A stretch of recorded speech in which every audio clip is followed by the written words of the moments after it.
Oh, we're here. Monday. so I'm not on telly. Don't know what day it is. It's been a long week. A long weekend. Some of us are still waking up from Leeds versus Wigan, which apparently was the worst game of rugby league ever. I mean, you were there, Phil. I was. You were there. Pork pie hat, notepad in hand, reporting on all the action, of which there was very little. One whole try and everything. It kind of open question to you out there. What is the worst game of rugby league you've ever seen? Because I can't believe that was. We had those games where Sky was singing at Huddersfield. They must have been worse because it was what it was. It was playoff rugby. I think what we need to start with is the fact that when it gets to the playoffs, it's not about the standard, it's about the story. And I think we've had a rolling narrative from Thursday, including the NRL semi-finals, Women's Championship, League One.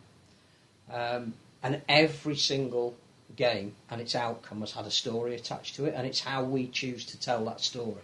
If we want to tell the rest of the world that an 8-0 playoff game is the dourest, most unedifying spectacle, then we can't really complain when the broadcaster offers us 40% less money. The fact is, it was a typical playoff game.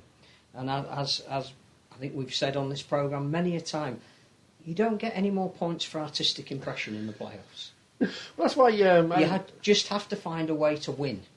And Leeds did. And the trouble is, if you start talking about the teams that have lost, and inevitably there was talk of Wigan and Warrington not scoring a point, it detracts from what the teams that have won did to put them in a position where they couldn't score a point, or they didn't score a point. And I'd rather focus on the stories that we've got. We've now got St Helens who are going for a treble, playing the team who is the only one to have won the treble. They're going for a double treble. The team who have the only team to have won it from fifth, who yet again finished fifth. I mean, you need to build that as a rolling narrative, and then you've got the whole Hull KR story, and the amazing contrast in that game against Warrington of a collection of very talented individuals against a team of very committed players. You've now got the side that everybody, even I think some Hull KR fans would have found it hard to convince themselves that they were going to Warrington to win 19-0. Now on another adventure, getting on a plane and going to France, 6-day turnaround. It's everything stacked against them into an atmosphere that's going to be incredibly intimidating. But I wouldn't predict against them winning after the way they played last week. You've got an NRL grand final where you've got the Grandmaster. Grandmaster Flash. Who, at the age of, 71, is taking his team to a 10th grand final. 4 different teams he's taken there. Against the Penrith Panthers, who, if you want to talk about how poor one game was, you have to balance that with how fantastic the Melbourne-Penrith game was. And Penrith, who were carrying the pain of having lost the grand final last year, when they were the best team throughout the year, have now got to a grand final winning 8-6 and 10-6 in their playoff games. You've then got the League One. You've got Workington winning in the last minute.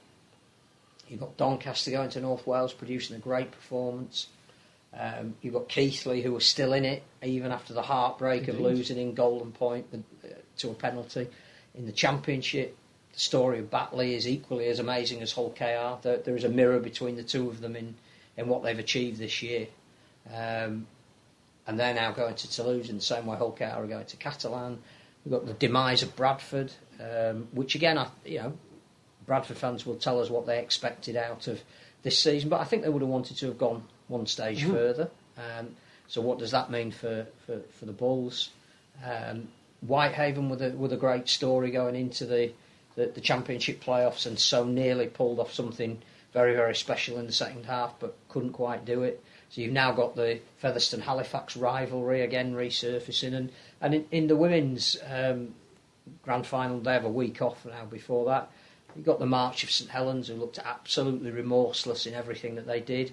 And again, a fantastic playoff comeback from Leeds, who that DNA was just as strong in the women's team as it was in the men's. That, York should have been 20 points ahead at half-time, never mind 10. But Leeds found a way to win. So there's some great narratives there, and I'd rather focus on that than, that game was rubbish. We will get to Kirsty and Gary's questions. Don't worry about that, Kirsty. We will be talking about the women's game later in more detail, and we will be talking about the potential TV deal. And I can tell you this for nothing: we're not moving. We're not moving from Mondays. Unless we can't do it one week, and then we'll just do it as we always do.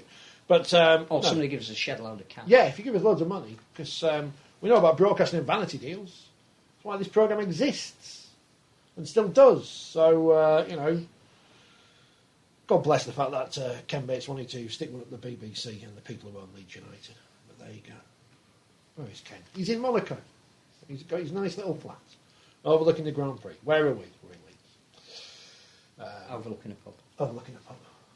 Could be worse. Could be worse. Or we could be in the pub, which could be better. Which could be. We'll go chronologically, because we'll talk about the action first. Because we could talk about the Dream Team, but it's just... we need to talk about the Dream Team, because we don't know who's picked it and how. I honestly think that... The email doesn't tell us, does it? No. The thing about the Dream Team and the choices of the Man of Steel is that the formula that has been used to come up with them has not been explained. Well, it has for the Woman of Steel, which is interesting, because they judged the panel judged the players in the following criteria. So it might be the same for the men. A player who's made a significant impact on the season, right? A player who's made a significant contribution to the success of her team, his team.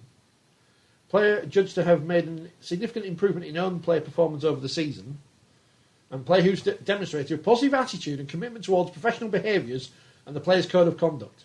I always thought the Man of Steel Woman of Steel was the best player in the competition. Yeah. And if you have that in, then I think you should be able to disqualify people from it for being gits.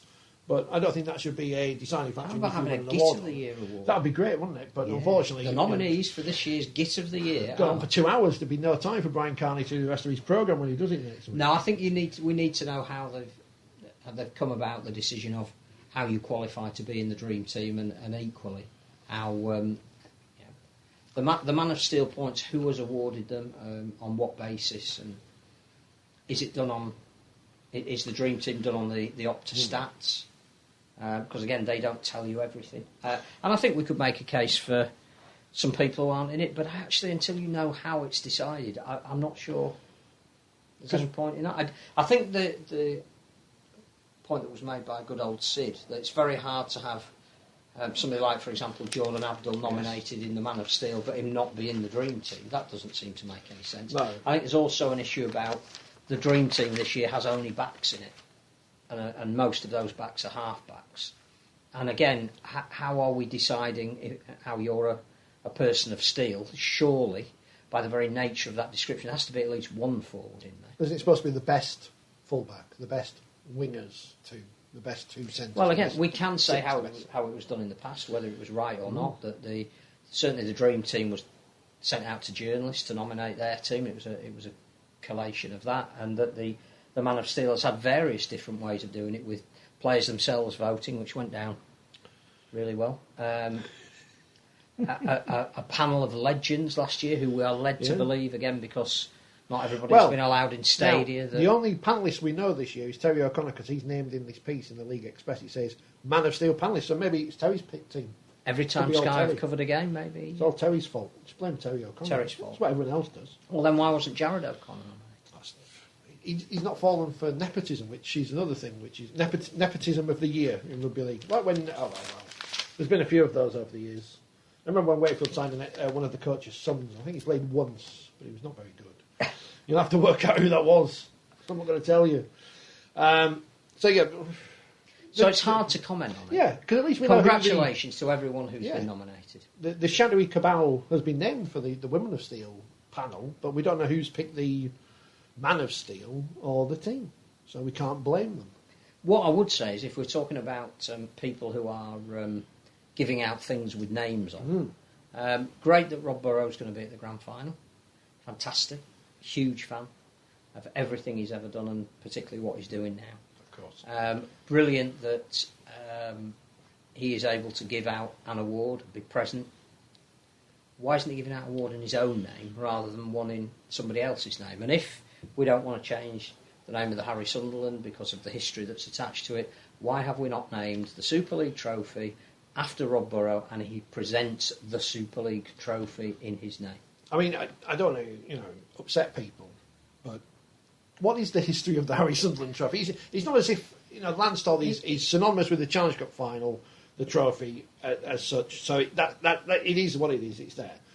This is what was given to the Championship final winner, then the Premiership final, and now the Super League Grand Final. So I don't understand. You could change that, but if you didn't want to,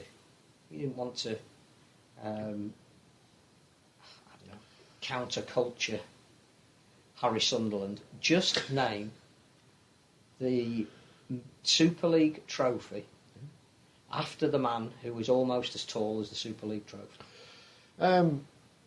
Maybe they'll change it after someone writes a book or something about him, or more people learn the stories. I don't know.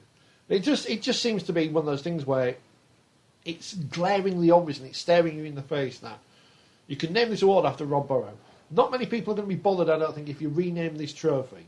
I suspect it apart would from be pedants and it would be to universal acclaim, and it would have cachet beyond Rugby League. And having him there and being part of the presentation team to give out the Super League trophy in his name would be absolutely wonderful. And no one can deny that he scored a great try in a final, and it makes sense. I don't know. Teddy says we change far too much in Rugby League. Yeah, but not things like this, which actually could be changed and make sense. Well, we're not changing anything. We're naming something that doesn't currently have a name after somebody who deserved to have it named after them. Why aren't half the awards at the end of the season, top meter maker or stuff, named after people? Again, brilliant idea. I don't know who you name the top meter maker after. Obviously, top try scorer, there's obvious ones at the top of the list, or top coach, or this, that, and the other, top point scorer. Yeah. But I don't know. Why don't we?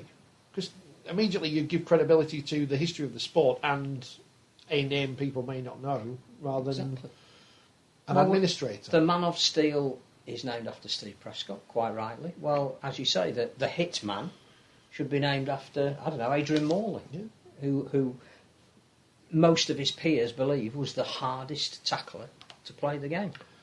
He's a bounce. Teddy says Steve Price's git of the year. That's a bit harsh, isn't it? I mean, it's not his fault. Oh no, it's his fault because he was the coach, isn't it? Let's start with Warrington, because if we talk about Wigan and Leeds, we're going through an endless spiral of Leeds of great stuff, which we'll come to. But Hull KR are great, and we're not going to take anything away from Hull Kingston Rovers because they obviously were superb. Everyone loves Tony Smith. Everyone loves Jordan Abdul. Karsten loves Jimmy Kynors because he's German. Mikey Lewis is obviously brilliant. Well, I think Mikey Lewis's touch of brilliance summed up the difference between the teams and the approach of the respective coaches. That Steve Price seems to play system. So he gets people in that can play a certain way that he wants to play, which is no risk predominantly, or low risk. Doesn't exactly encourage players to do anything unless they are in the right part of the field. Whereas Tony Smith, the beam on his face when Mikey Lewis saw what was available, backed himself. Did he play what he saw with the old chip and chase? All of the... all of them. All of them apply. But what he did was Tony Smith encourages his guys to take risk, manageable risk, and there's another side to taking risk, and that is if you make a mistake, you've got to be good enough to prevent the opposition from capitalising on that. But what he wants to do is has a philosophy about how the game should be played. And in that one moment, and I think at 12-0, the pressure from 1955 hit all the Warrington players, but that 12-0 was, we've got to score at least twice, possibly 3 times, and at the moment we don't know how to catch and pass a ball anymore. That shot of Lewis seeing what was available and pulling it off, and let's face it, if he hadn't got the bounce of the ball and caught it, he would have still been surrendering it in the right part of the field, or they could have got a drop out. He saw that there was something on, was it the second or third tackle of that set? And he went for it and it came off for him, and we all leapt out of our seats, and Tony Smith beamed and looked at. I wonder what Lee Breers thought as part of a coaching staff that he's now leaving, where he could see for the third year running they were playing at home in the playoffs, and the weight of expectation was weighing so heavily on those Warrington players that they started playing uncharacteristically, whereas Mikey Lewis, the young, fresh-faced, impudent halfback who's had to bide his time and learn his trade, but was thrown in and given the opportunity, is coached by a guy who every day in training will say, if you're going to do it to our advantage, not disadvantage. And then said, right, you've done it on the big stage, it's come off for you. I'm really, really pleased for you. Because I am not a wordsmith, I call him mercurial, because that's what you call halfbacks, but you come up with a load of words there. Gareth Walker in the paper today called him a virtuoso effort. A throwback to halfbacks of years gone by. It's what people want to see. They want to see halfbacks have a go. Deserved to win a game. It won a playoff game. It deserved to. But it again exemplified the difference in philosophy between Wigan and Warrington, and to a lesser extent Leeds, although Richard Agar clearly is of the Tony Smith school and has a philosophy about encouraging attacking rugby, and Tony Smith himself. And it's fantastic. I think it'd be harsh if I said Hull have got some players who've been discarded elsewhere, but they have got players who've been discarded elsewhere, like the likes of Will Dagger, who had lots of hype at the start of their career, George King, who's gone from Warrington to Wakefield and now to Hull, which is probably a sideways move and actually an upwards move, as it turns out in the end.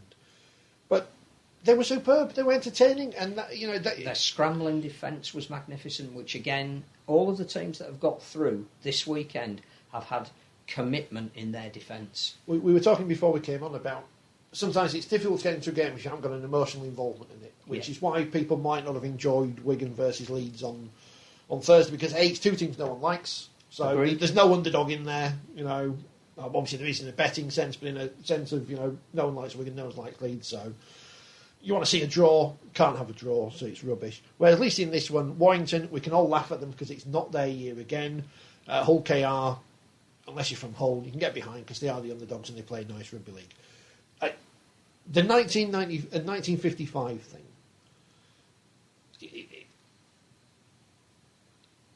is Darryl Powell the man to be able to break that? Because this seems to be a thing that's going to go on and on and on until they finally do. I don't know, but I just think under Darryl Powell, Warrington will play a more attractive style of rugby, and if they are going to break this hoodoo, I think the shackles have got to come off. Now we can judge the Steve Price era because it's come to an end. And I think, you look at where the team were when he arrived, where they are when he leaves, it's pretty much the same. I don't think he has taken them to another level. But even listening to the Sky commentators, some of the decisions they've made to buy people like Greg. I'll be honest, I could not understand Warrington's team selection. I don't know how you can necessarily go into a game where at some point you might need someone who can change it off the bench without Blake Austin. I just thought he had to be there.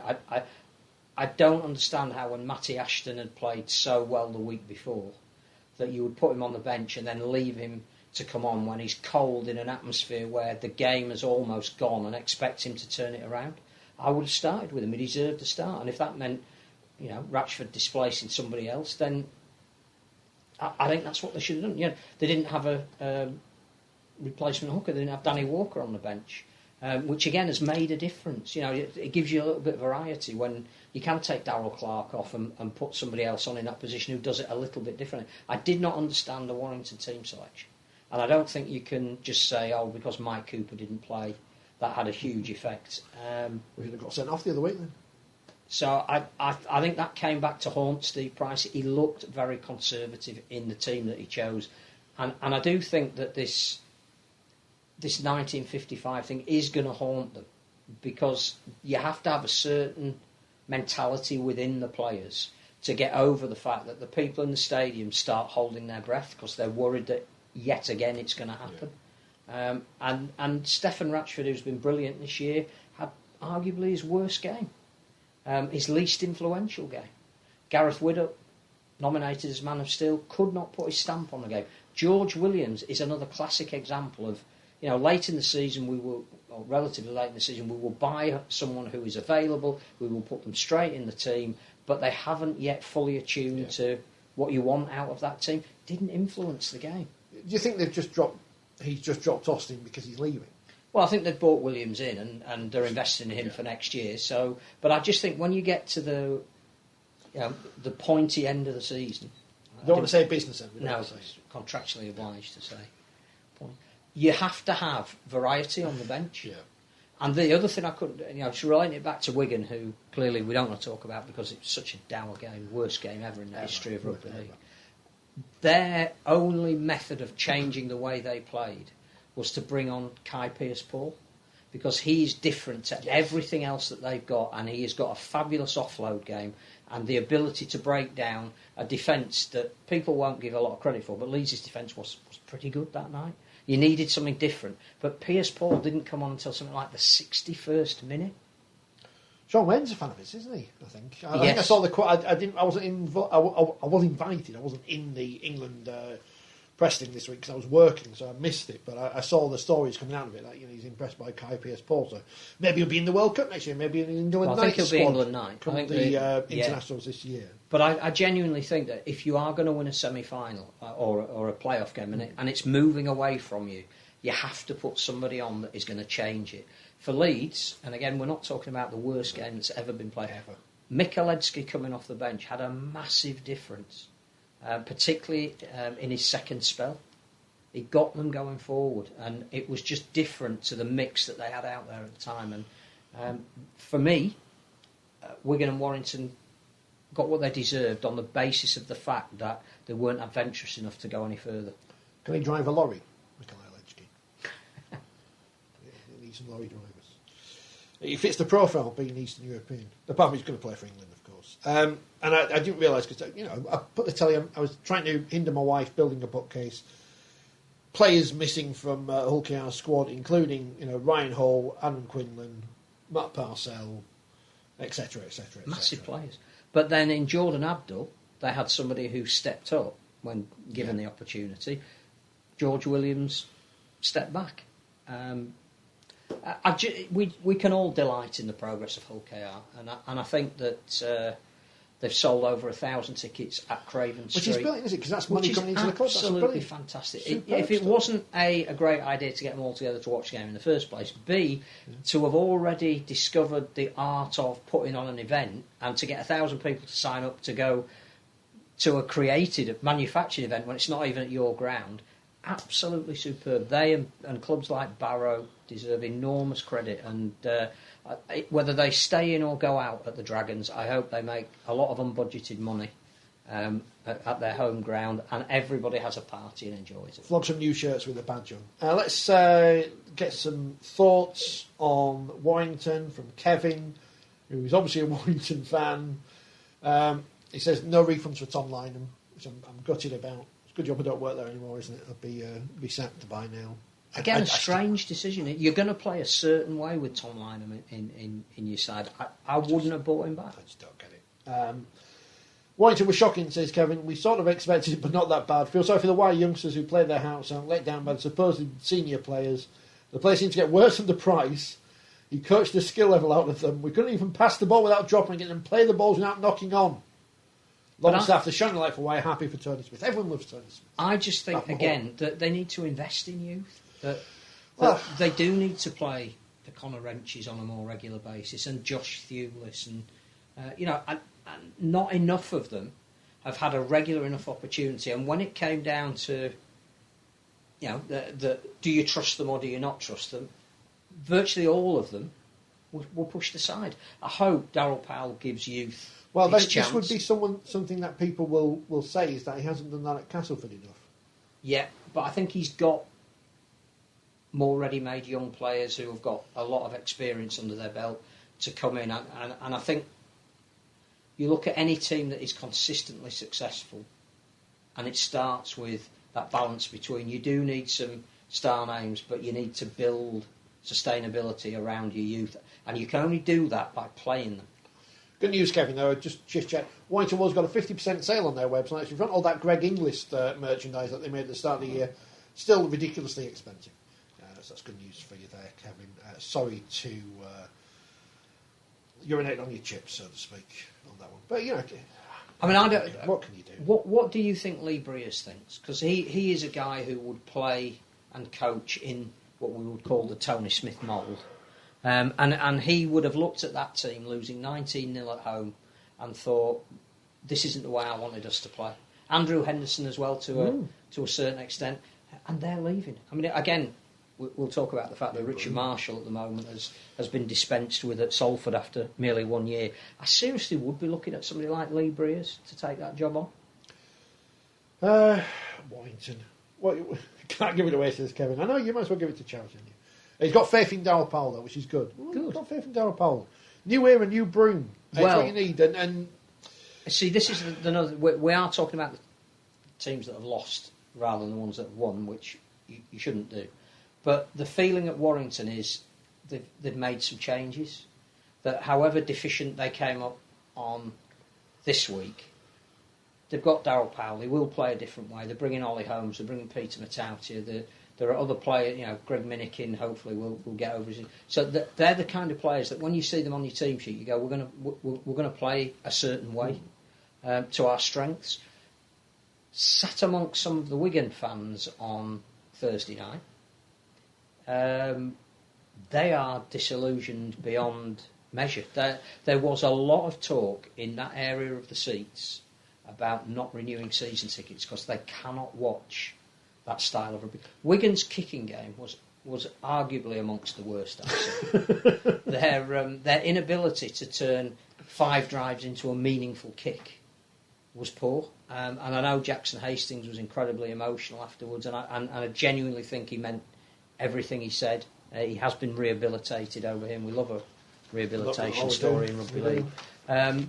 But somebody pointed out after the game that when he was at his peak at Salford and taking them to a grand final, he would be tackled with the ball in hand maybe 20 times in a game. So he'd take it to the line and it would confuse defences because you didn't know if he was going to run at you, pass when you committed, or kick over the top. And because he was prepared to take tackles, he was very, very dangerous and unpredictable. And nobody could remember him taking a tackle in the entire 80 minutes of that Leeds game. And again, I think if you're playing that kind of a way, you're never going to score enough points to win, no matter how dour the night it was at the DW. We come out of the game with redemption. We go in with redemption with Rob Louis' presser before the game, which I was there. I didn't ask anything because I was only there to speak to Courtney Winfield Hill because I am on brand for myself. And everyone kept asking questions. I was, get on with it. Got a podcast to record. So only got to ask Courtney one question, but it was a good one, so it was all right. Rob Louis would be in prison if he wasn't in Super League, which I don't know if it's a great advert for Super League or not, but welcome to all those players from Melbourne Storm who'll be here next year.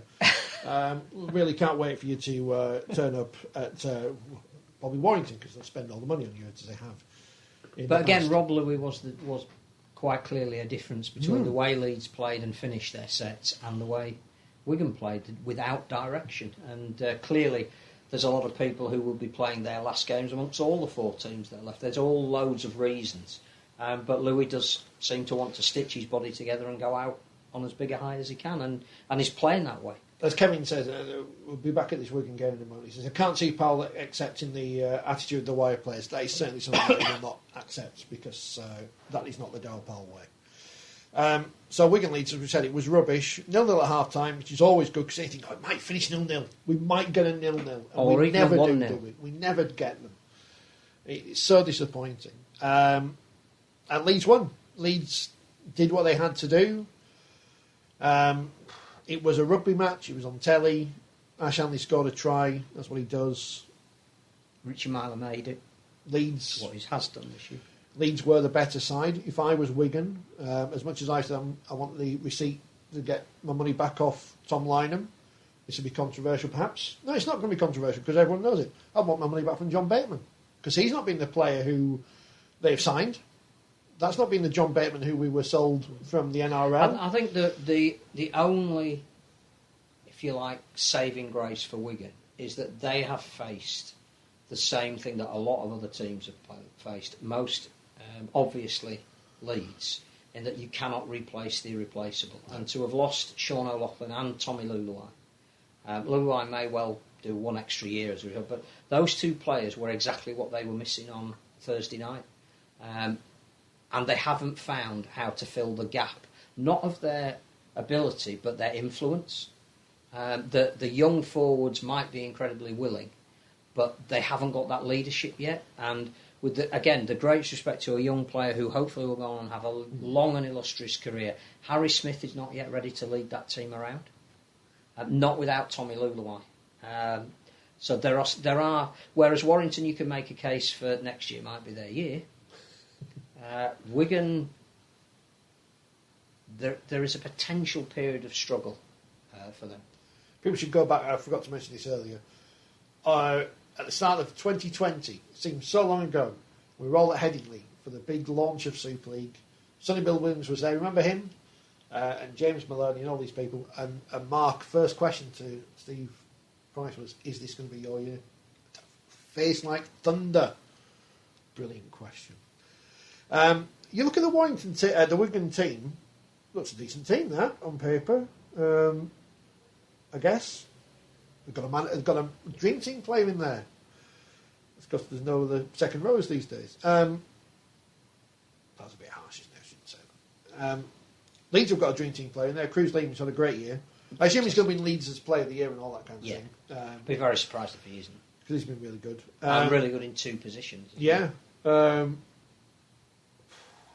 don't know what else to say about this game. There's nothing else to say. No, it other was a than game. Leeds did what Leeds do when the playoffs come around. It rained this morning, and we're approaching October. I suspect that if St Helens start the way they have started, the majority of their games this year, they will have too much firepower. But if Leeds can hold on for the first 20 minutes, hang in there. Are we talking about the men's semi or the women's grand final in a couple of weeks? Applies equally. Then, it's not like Leeds don't have form in these kind of games. Doesn't matter, does it? The badge, it's the badge. It's I think as well, when teams bow out, you can start assessing how their season has gone. So I think we can now say that Hull, Wigan and Warrington have been below par. And Huddersfield in many ways as well, because I think our expectation of what they would do was higher than they've achieved. But clearly there are signs at Huddersfield that it's still a work in progress. They get the benefit of the doubt, the B of the D. But clearly Hull now, Wigan and Warrington are in the underachievers file. I think Leeds have probably slightly overachieved. Catalan have certainly overachieved, and Hull KR are the best overachievers of all. I'm going to guess that despite the letter in the paper saying that it was the lowest crowd ever between Wigan and Leeds, it wasn't the lowest crowd ever between Wigan and Leeds, because I'm sure in the doldrums of the 70s, which everyone forgets, there had been about 3 people and a dog there. You were, as you say, you were sat with the fans. I was. On Thursday at the DW, and they're restless. They are restless. They are not happy. They are. But they were the league leaders last year. They won the Shield and everything. Yeah, I think it's not about... They were seconds away from grand final. But I think, again, the style of play last year, it's not the kind of philosophy that the cherry and white... It's not rugby you can accept losing by playing. If you play a certain style and lose, you go, at least we were entertained. At least we had a go. Yes. You wonder, even if they had Martin Fire in the team now, if he would ever get a pass. And I think the Wigan fans, certainly those of a certain age, are brought up on something more edifying. It's not the defeat that bothered them, although they were clearly upset. It was the manner of the defeat that had been replicated so many times through this. Again, the stat that came out at the end of the game was if you average points per game, Wigan have now finished bottom of the league. Even below Lee, who were relegated. So, you pay to be entertained, and I think the Wigan fans, even when they were winning the grand final, perhaps, have felt that the last 4 or 5 years they haven't had value for money. It's Anthony's letter who gets the top billing in the League Express. Do you get a prize for getting it? You can't do because of course I've had letters printed. A Goldthorpe feather. Yeah, it says, I purchased the Daily Mail last Friday to find out what it had to say about the tedious, predictable confrontation between Wigan and Leeds the previous evening. There were pages and pages of football, national sport, cricket, boxing, big fight coming up, Formula 1, world sport, golf, Ryder Cup coming up, horse racing, probably just the race cards. But not a single line about the match. My theory, there was so little to write about they didn't bother. No, it's the Daily Mail, they don't do Rugby League. The truth. I've got with truth. The Daily Mail correspondent was not allowed access to the press box at the DW Stadium. Finally, he says, I've cut a bit of the letter out. Either Terry or Barry, brackets, of the Sky Sports commentary team, not his mates down the pub, continually mention that knockout rugby is not for entertainment. Try telling that to the paltry 7,000 who turned up on Thursday night, which was a record low for a Wigan Leeds game as far as I know. As I say, we don't think it is. But you're right, it's not entertainment, it's about winning. And it is about entertainment if you don't win. There is a certain style that teams revert to in the playoff. And again, I go back to Penrith. The Panther. They have got there on the basis of their quite exceptional defence. But to win a playoff game, you need to score some points. And I think it's an old joke, but I think if Wigan was still out there now, it would be nil. Speaking of style points and stuff, always comes under the microscope when your team loses. Oh, by the way, Sandy's been on. Oh, right. She's a Panther. She is. Why does Phil Gould do that, by the way? What's the opposite of pluralise? Singularise. That's it, yeah. As soon as I asked, I knew the answer. Panther. Why does he do that? What would he call Trinity? Trini. No, Trini. Duo. I don't. Yeah. Warrior. Rover. Rhino. Helen. He'd call Trinity duality. Yeah. It's very confusing. Does Kevin say 6,200 at what? Are you concerned about that, Kevin? Why do people not pay to watch rugby? I mean, I don't pay to watch rugby. I did pay once this year. It was too expensive. I'm never going back. Maybe next year when, the Dow Power Labour comes in. Anyway, Sandy. Back to Sandy. Watched the NRL Awards night this morning. Loved it. A lot of details explaining awards given out to people. Many seem to be on factual game numbers. It's like the meter measuring thing, which as we say, should be named after people.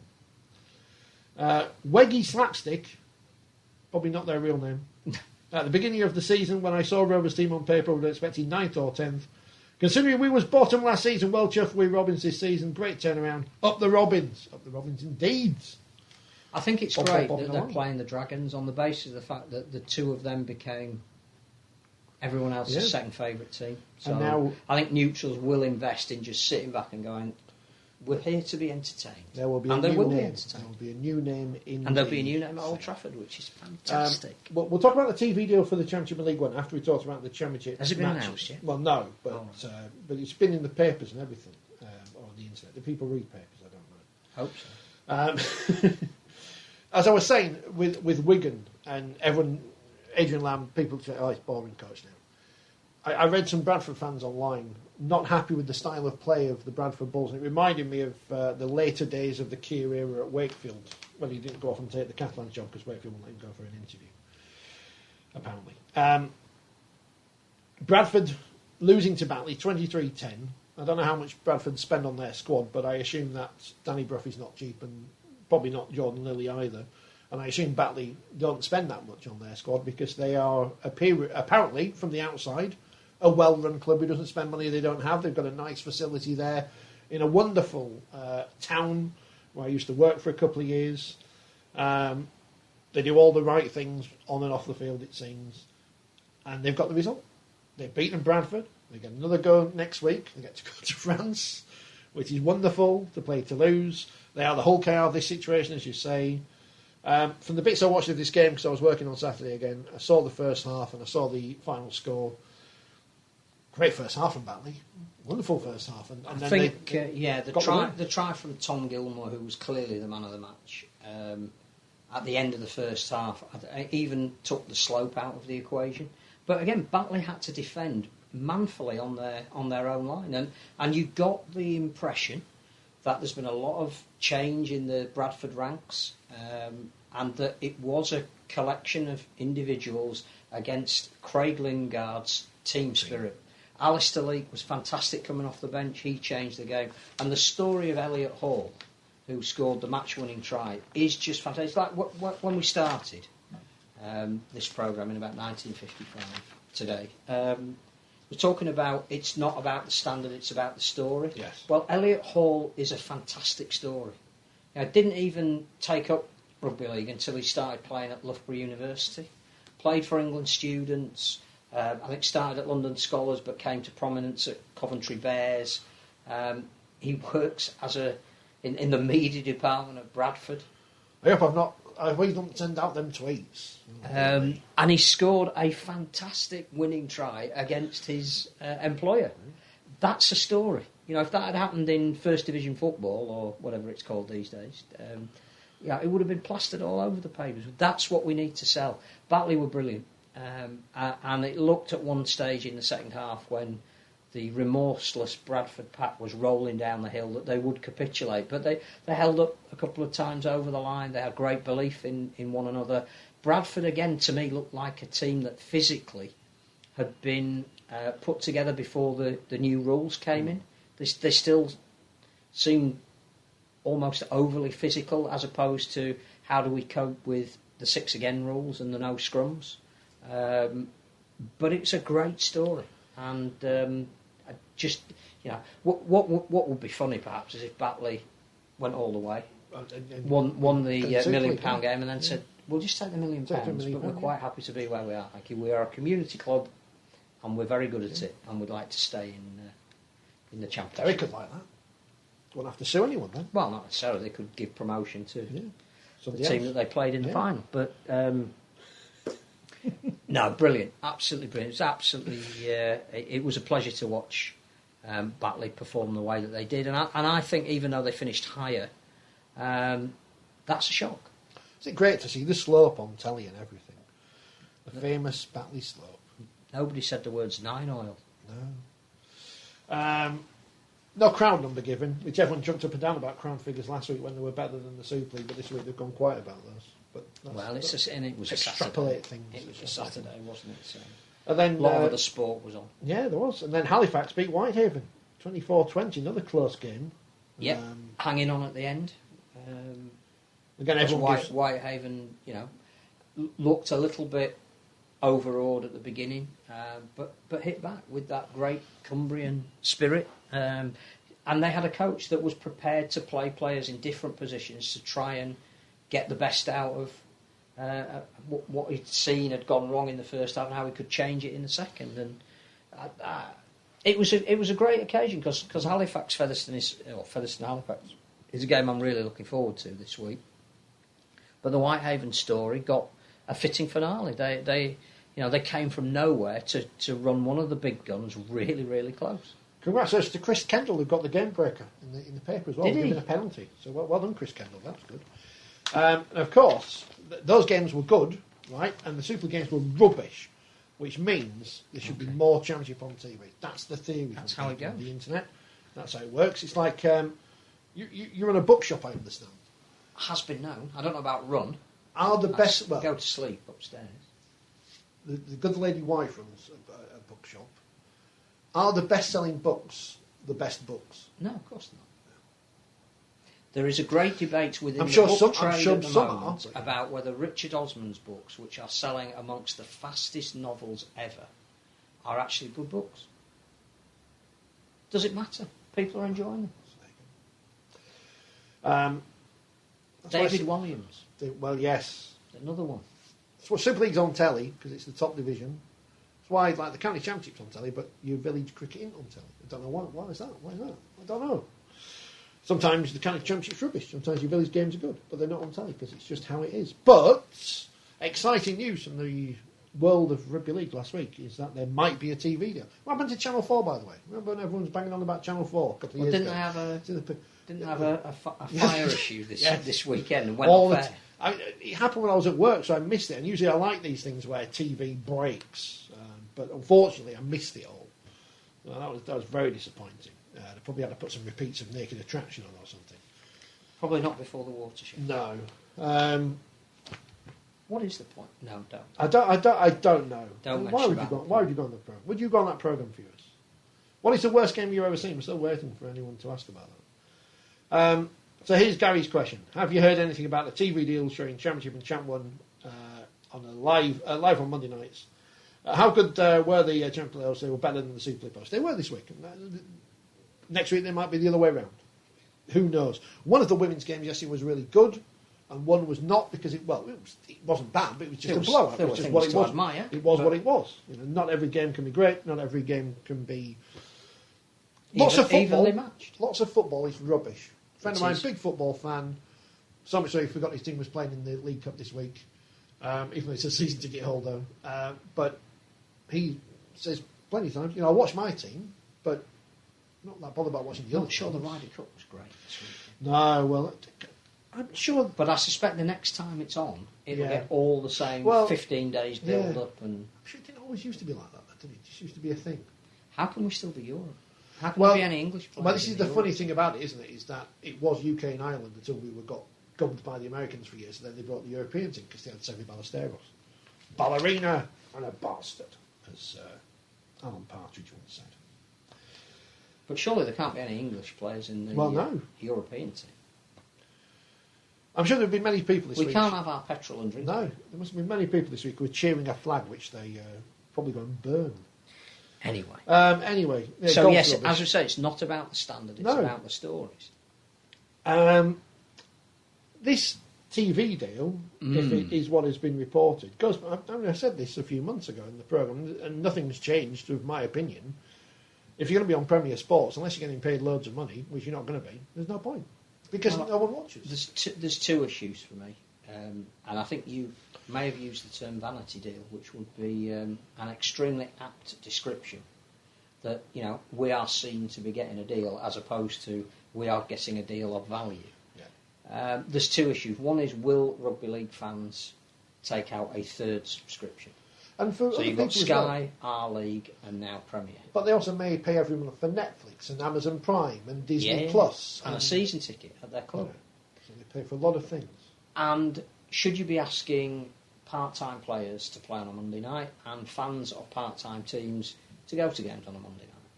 I suspect that outweighs getting a television deal. When quite a few of us subscribed to Premier Sport, it had the NRL. Yeah. So you would watch the Championship and League One because you'd want to also watch the NRL.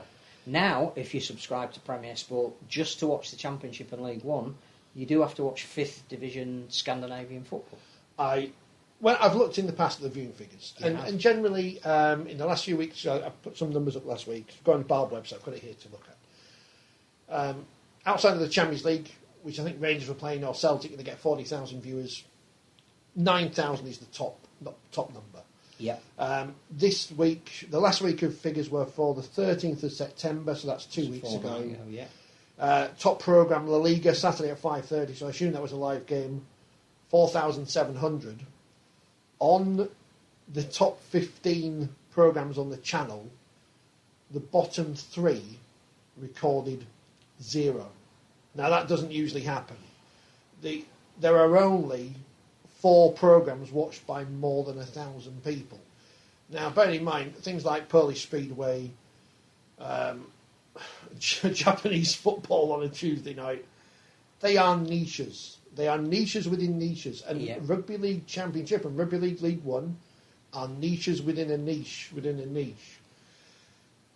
Again, I probably won't pay however much it is a month to Premier Sport because I don't have the time to watch everything, and but I don't also, want to pay more. You're not going to get great exposure for your sponsors, which is what people tell me. You can't go back to them and ask for more money because they're going to be on telly if their viewership is ridiculously low. And I hope people don't see this as being wantonly negative about a competition which my team is not in, and blah blah blah. Not until next year when they're 210. I'm joking. It's just reality. Go Willie. It's just utterly It's just utter reality. You can't be asking people to pay for a TV channel. You can't ask players, as you say, to work, go play on a telly channel no one's going to watch, and come back. Well, drive up to Cumbria, play on a Monday night, and then come back and do a shift at work on Tuesday morning. It's a hell of an ask. Say every single person who watches the Championship of League One subscribes and watch every game. Now, I'm talking about the attendance figures we see in the paper. I haven't got one to hand. What's that going to be on a week? Exactly. 10,000, 20,000? Plus a few people who are tragic who will subscribe. Also, if you subscribe to watch NRL, that's another cost, and you're getting all the support and everything. But also, if you are, if you're serious about developing our league as an app that has a saleable value, you're then taking some of your product away from that and putting it on a channel that has no return on investment. It just, again, we saw it this week, didn't we? The League One playoffs, which we haven't got to yet. That's next. Couple of cracking games, but on at the same time as the women's semi-finals. So again, competing with ourselves. We have a limited. We have fans, particularly at the moment after everything that everyone's been through in this part of the world, especially, who don't have the same level of disposable income. If you sign a deal with Premier Sports and a number of your fans take out a subscription to that rather than buy a season ticket at your club, it becomes ultimately self-defeating. Teddy's asked that, would a Monday night deal with Premier be worth a hit on Gates? Well, I know, saying when Leeds play on a Friday, Leeds get a load of corporate on a Friday, which they wouldn't get on if they played on a Thursday or whatever, because it's if you end of the week on a Friday, isn't it?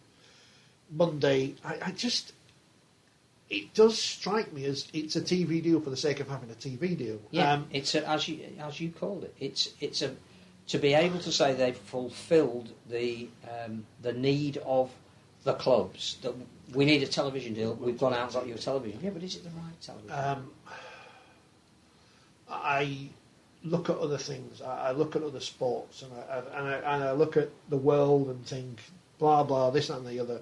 It does strike me as this is purely for people who want to be seen on TV, regardless of the fact that there's no one watching. Yeah. And a Monday night slot is going to be up against the football for most of the year. Well, not most of the year, but at key points of the year. Well, every Monday night on Sky there is a Premiership football match, isn't there? I just don't understand, especially when time and money has been put in developing our league as a thing. Well, that's what I'm saying. I'm wary about saying this because I know people don't like it when it's said. Our league isn't perfect. There's plenty of things I think they should do differently. But you're getting to the point where it's becoming a digital season ticket, and the offer is worth subscribing to. But what if you're now saying you can't afford both? Do you want a Premier Sport subscription, or do you want an R League subscription? So, if Sky's slots for Rugby League set in stone are Thursday and Friday, occasional Saturdays for Catalans or whatever, we don't know what's going to happen going forward, but that's what they seem to be.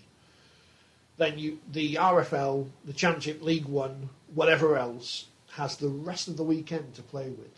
And we say it with the Women's Super League, if you make Sunday lunchtime your time slot, because I think that was our idea, wasn't it? You put it every weekend, Sunday, 12 o'clock, here's a game on, watch it before you go out to your game. So you say one game a week from the Championship or League One is going to be Sunday at 12 o'clock. And I know that's not convenient for everyone, tough, because Monday nights aren't. But at least if you put it on our league, you've got your captive audience who are Rugby League fans. We don't get the figures from this, but I'm sure they're probably going to be better than Premier for no money. If you put it on YouTube, the PDC Darts, who they know what they're doing. Only that. I think we saw that the other week for the boxing, wasn't it? It was 20,000. Yeah, and I'm sure that was on a pay channel. I'm sure the Hearns are looking for their next Josh Warrington, not necessarily in Leeds, but in somewhere else that they can sell as a local. Well, they're going to Liverpool, aren't they? They've got some. There you go. So they've got the next event is next weekend at Liverpool, and they're building the whole programme around Liverpool. We won't care about that because it's something not from our town. We won't be as invested. No. They'll sell out wherever they're having it. They've had the women's darts on, which is an interesting thing because women for years have been saying there's not enough opportunities in darts to make money. So the PDC put on events and not enough people support them, so then it's a self-fulfilling prophecy. But this weekend, they've shown a couple of games. The PDC have a thing where you subscribe. I can't remember how much it is a month because I don't subscribe But you pay monthly, you can watch loads of darts. Darts everywhere. Darts. And it's easier to film a darts match than it is to do a rugby league game. That is obvious. But still. So they had these pro women's tour events on, and they do it with the men's tour events as well. They'll occasionally put a game on Facebook, a game on YouTube, to just tempt you in and say, look, here's some free darts, but if you want some more darts, pay for some more darts. They showed 2 Fallon Sherritt matches, who, as I pointed out on Twitter, is probably more famous than anyone in rugby league at the minute. Them's the breaks. We can't create a star like that. We can't just do that. One match, I think, when I looked at it yesterday morning, had been watched by 14,000 people, or 14,000 views on YouTube. And her match against Lisa Ashton, which had 24 hours on YouTube by that point, had been watched by 38,000. I'm not saying that to pick 2 teams out at random, Sheffield versus Oldham would get 38,000 views on YouTube, but I also don't think that the exposure on YouTube would be any worse than people watching Premier Sports on a Monday night. That you'd get on a Sunday at 12 or a Sunday at 6 or whenever, a Saturday afternoon during the summer.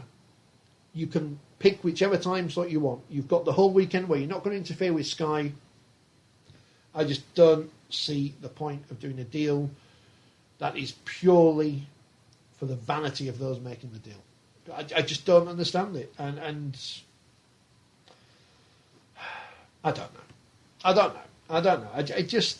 It strikes me as too many people in our sport too often see TV as the be-all and end-all of everything when we're not living in the 1950s anymore or the 1960s. We're living in 2021. We're here on YouTube right now. People do this on Facebook, here, whatever. Right, we could be on Twitch. We could be anywhere. What happened to women's rugby on Twitch? Why did they do that on Monday nights? Why? CG. I moaned last year when championship games were played at 6 o'clock on Sunday, but that is miles better than Monday. A long Monday just ruins the rest of the week. Negatives outweigh the positives. We need championship rugby back on TV, otherwise the lower league teams will eventually die off, says Kevin. I don't think it needs to be on TV. I think if you put a game on YouTube, which we've been saying for a long time, it's... If you're going to pay out however much they are paying out to stream games anyway, which we had a figure earlier in the year, which wasn't insignificant, was it? No, it depends how you want to do it, but if you want to do it to production standard of HD television, it does require a minimum investment. But if you do it to a standard for YouTube, for Twitch, for whatever, that's going to have more eyes on sponsors. Because you're not limiting yourselves to people who are going to pay Premier however much a month. Everyone in the world could watch. I'm not saying they will. There may only be 3 people watching. I don't know how many people watch Leeds' under-19s games that they put on YouTube for free. I don't know if they publicise them or not, but they're there for people to watch if they want to. Mm-hmm. Some clubs charge their fans to watch under-19s games and women's games. I don't see the point of that, to be honest. You may as well give people something for free if you're going to do it. But I can understand why people are going, oh yeah, TV, but it's got to be the right TV. It's not BBC One. It's not even Sky. It's not even BT. You're talking about channels. Not even Channel 4. No, the great Channel 4. People are just too invested in an idea that TV is the be all and end all. But if there's no money in it, there's no point. There really isn't any point if there's not lots of money coming in. Because if it doesn't negate the fact that you're playing on Monday, people can't go. You might not have your full team out because people have got to work. It's people getting excited because they want to sell a positive story that isn't actually positive. We're on that. But, I don't know. League One, qualifying semi-final. Yeah.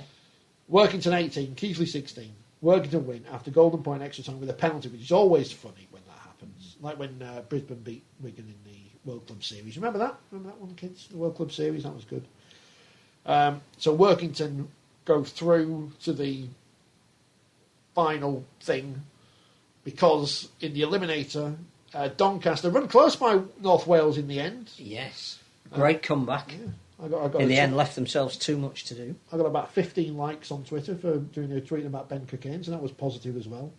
Was it 30 points up virtually at half time? And almost threw it away, but well done to Doncaster on the comeback. Again, North Wales may have deserved to their fight back and played in a great manner, but just left themselves too much to do. So so Doncaster now go to Keighley for the right to play Workington. The season end. The big games at the end of the season, yes. The pointy bit. Should the men's grand final at Old Trafford under lights with 70,000 people covered by Sky and with, because it's got a 6 o'clock kick-off, most of the national media aware of it, should that be the last game of the season? It should be, shouldn't it? In which case, should the women's grand final be on the Friday night? Yeah. As part of your build-up, and the £1 million game, possibly as a double-header with the League One thing, playoff grand final, be on the Thursday night.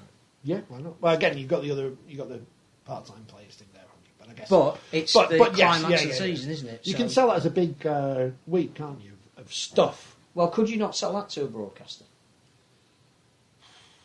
You'd hope so, wouldn't you? I mean, already we've got Sky taking the women's grand final, which I would assume is either an extra game within the current deal that they've got, or they've paid a little bit more for that because it wasn't part of the original schedule. They've got the £1 million game, which is what exactly the team that wins it is going to get, and everybody else in that division next year. Just £1 million. Again, you've got that already tied up as part of the Sky deal. I'm sure you could graft on the League One game, and if that isn't part of the deal, I'll give you £50 for that as well. Would you not play Thursday, Friday, Saturday? Yeah. I would. See why not. And I know, logistics, it's getting to Toulouse on a Friday night when you've only got a week's notice. Batley are doing that this week anyway. I'm sure you can arrange it somehow. If you know in advance that that's how the season is going to climax, why wouldn't you do it? Kevin says publicity comes from being on TV, though. It does. Now, the best thing we could do, and we've said this before, is to put together some kind of professional-looking highlights programme which you can just give away to broadcasters, and they just show it. Was it last week that you were saying that the Rugby Union highlights... They've just lost their deal with Channel 5, which they haven't from what we lost understand, deal. there isn't a deal, is there? I suspect they just haven't paid for the production this year. So, if you give broadcasters something, chances are they might show it. So the likelihood is that if you went to Channel 5 and said, look, we will put you together a highlights package that matches your definition for minimum standard. It'll be the Championship and or League One or a combination of, but we'll make it. That, to me, is a more worthwhile investment than going on Premier. I think you can almost make an argument for any, because I'm not sure Channel 5 would take it, but any vaguely free-to-air channel on multi-channel television these days, because the Football League highlights on Quest. Yep. That's a big step down for them from where it was in the past. Used to run BBC One, didn't you, after Match of the Day with old Gary. Not Scully, Lineker.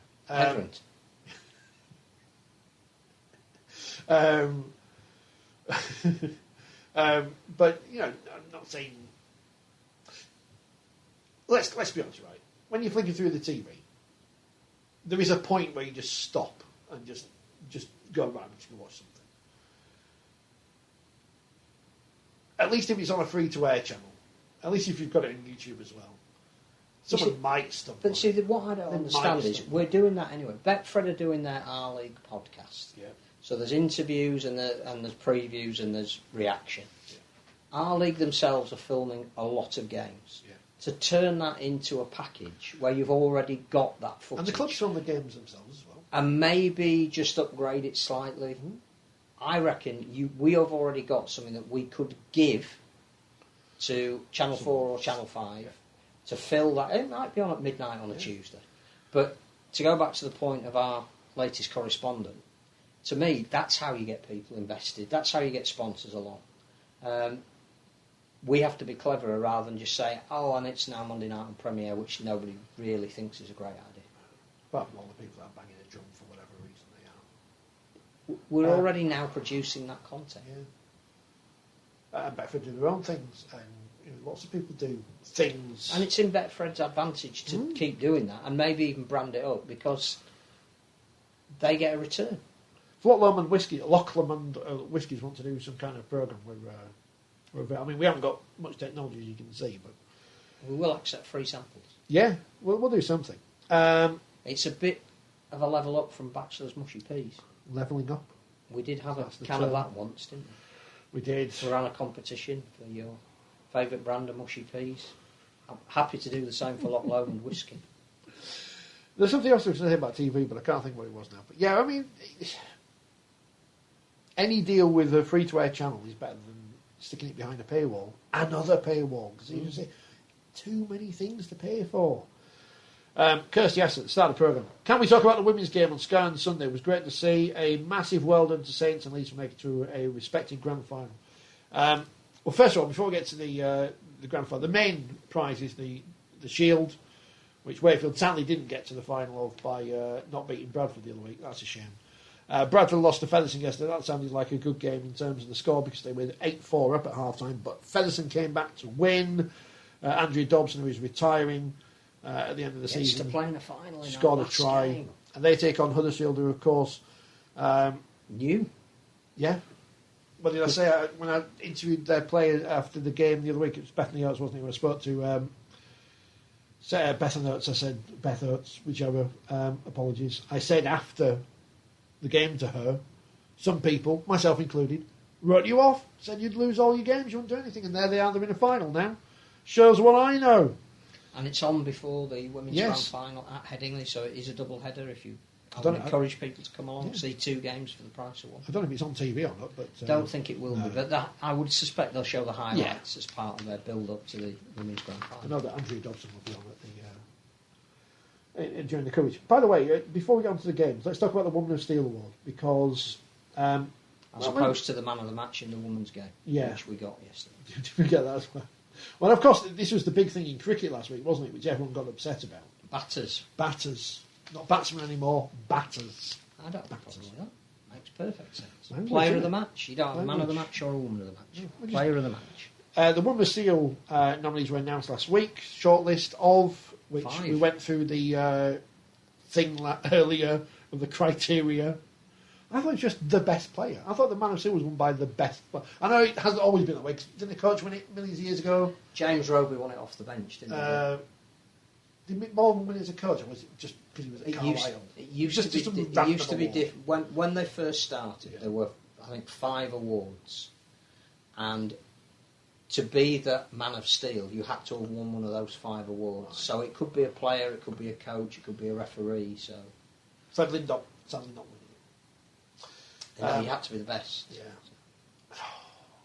So I thought it should be just like the best player. The women's shortlist: Jodie Cunningham off of St Helens. She'll win it. She will win it. Fran Goldthorpe off of Leeds, which everyone now just tries to get her out of the game. The ankle breaker. Rhiannon Marshall, who, you know what, she clearly wasn't fit yesterday. She's a player I love watching because she does things on the pitch that no one else in that competition does can do. She's great. She's one of those. But she wasn't fully fit yesterday, I don't think. Sinead Peach of York and Emily Rudge of St Helens, who I'm assuming they will be hoping is fit for the final. She said on telly yesterday that she would be available for selection.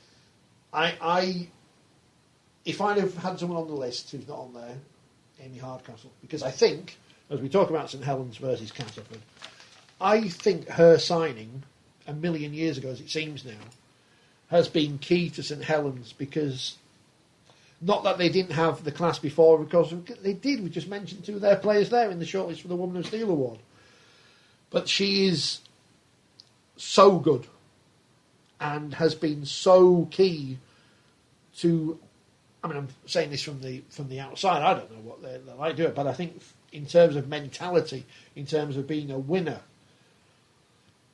I think she's changed their team. Carrie Roberts. Yes, she's been equally as good, and massively influential. And they play to her, and that means moving the ball out wide. And it's been a joy watching those 2 play, and either setting up or scoring the bulk of their points. On Wakefield's Danny Swain should get something, because how she captains that team week in, week out and never stops. She's a bloody inspiration. Too many players should be like her. Saints beat Castleford 58-0. No one is surprised at this. Again, like, you can call a game dour that finishes 8-0. You can admire a game that finishes 58-0 because of the skills that were on show. There is clearly something driving this St Helens team over and above their natural ability, which is in abundance.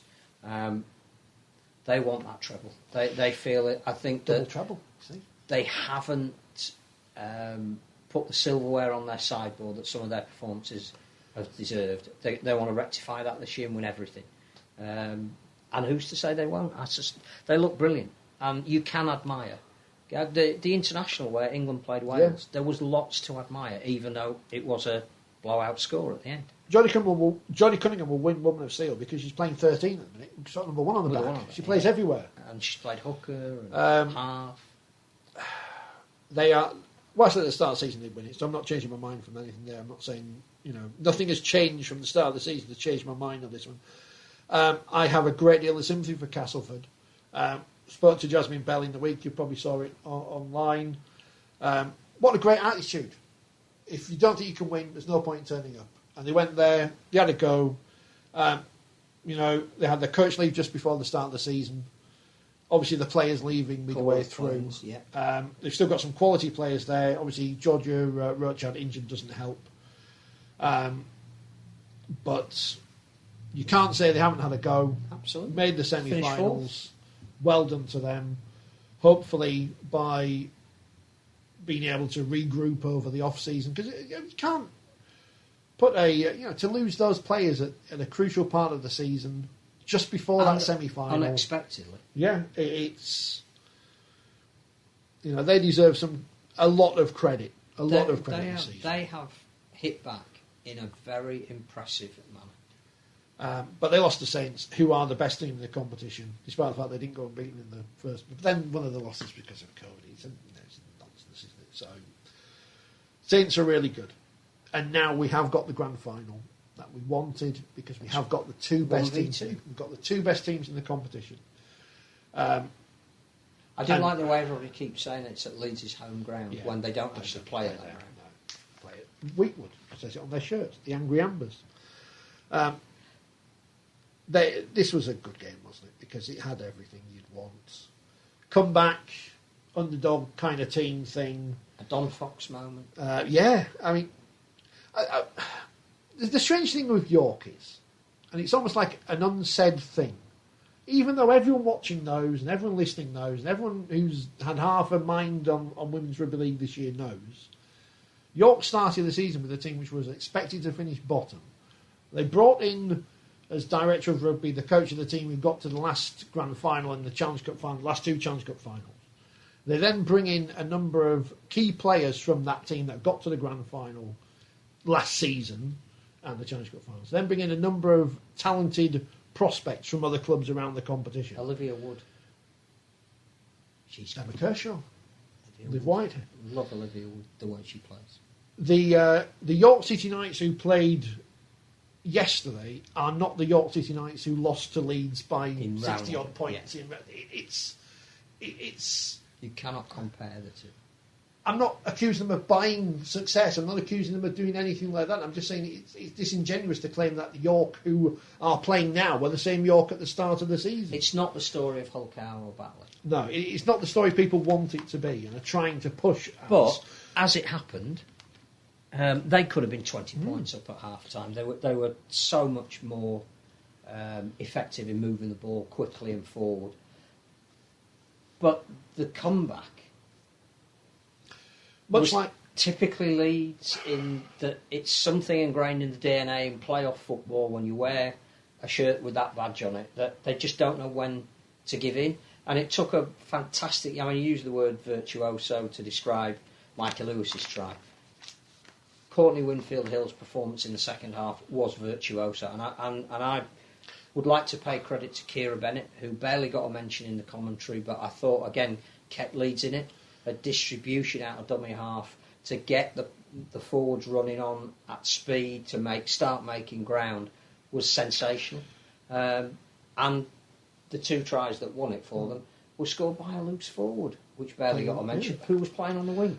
Before I forget, I just want to say, and Savannah Andrade, who we spoke to before the match, and I should say again, I said it on social media, but thanks to Saints and Leeds and Castleford and York, who put up players for us to speak to. Yes, Leeds was part of a press conference, but so on and so forth. Gave up their time to speak to us. Very much appreciated. Know who we'll be asking to speak to at the start of next season, because some clubs I won't even bother with again, because there's no point. If people want publicity, you've got to actually, unfortunately, do some work. Could somebody tell Wigan that? Well, they were one of the clubs at the start of the season who didn't do anything worthy when we did our start preview of the Women's Super League season. I think if they deny journalists from national outlets the opportunity to report on their games, then sometimes they get what they deserve. You slag off pies or something. You say pie butties are evil. You slag off mint balls, or who's famous from Wigan? What's her name? Lisa Stan? No, she's from Rochdale. Who's from Wigan? Bradley Wiggins. Gracie Field. No, she's Rochdale as well. Everyone's from, not Gracie Field, who plays for York. It was a fantastic game. Yeah, so the point I was going to say was Savannah Andrade said in, and I pointedly asked it, York, who have ended this season, the York who starts next season will be much stronger. Whether they sign more players or whatever, we don't know what's going to happen, but because they've had more time to gel or whatever, York next year will be a much different proposition than they have been this year. And the fact that they lost this game, you'd assume they'd take more out of that. Much like when Leeds lost that grand final to Wigan, that they will take more out of that and learn and come back stronger. Because I think that's what Saints had to do. Absolutely. Saints lost those two very tight semi-finals to Leeds, which we blamed on Faye Gaskin going to a wedding, of course, with the Challenge Cup. Leeds are the second best team in the competition. You know what the problem is we go back to the Hull KR and Warrington game, why people are investing in that, because you can have an emotional attachment. Obviously, Wakefield fan, but there is an emotional attachment to this Leeds side. And I enjoyed watching them come back and win. It shows pains me to say this. Real character. But you mentioned and Kira it was Bennett. A great team performance. Yeah, you mentioned Kira Bennett, who, and this is the benefit of going to see games, you can see performances that you don't necessarily see on TV. And I think it was against Warrington at Bellevue probably months ago now. Her distribution, superb. Top. I think it was her second game back from a knee injury. Superb. Hannah Butcher. Unsung heroine. Amy Staveley. All these names they who all just do work. They all had to work. stand up together as a team to come back. And the individual bits of brilliance by Courtney Hill were exactly why she was the star player. But she couldn't do it without her team getting her to the right part of the field or backing her up. They went ahead and you thought, wow, maybe they could do it. And then they conceded a knock-on, which became a penalty from the restart, which led to a try, which couldn't be converted. But all of a sudden you're thinking, have they spent so much energy to get in the lead that when they immediately get pegged back again, they're not going to be able to rally, and they rallied once more.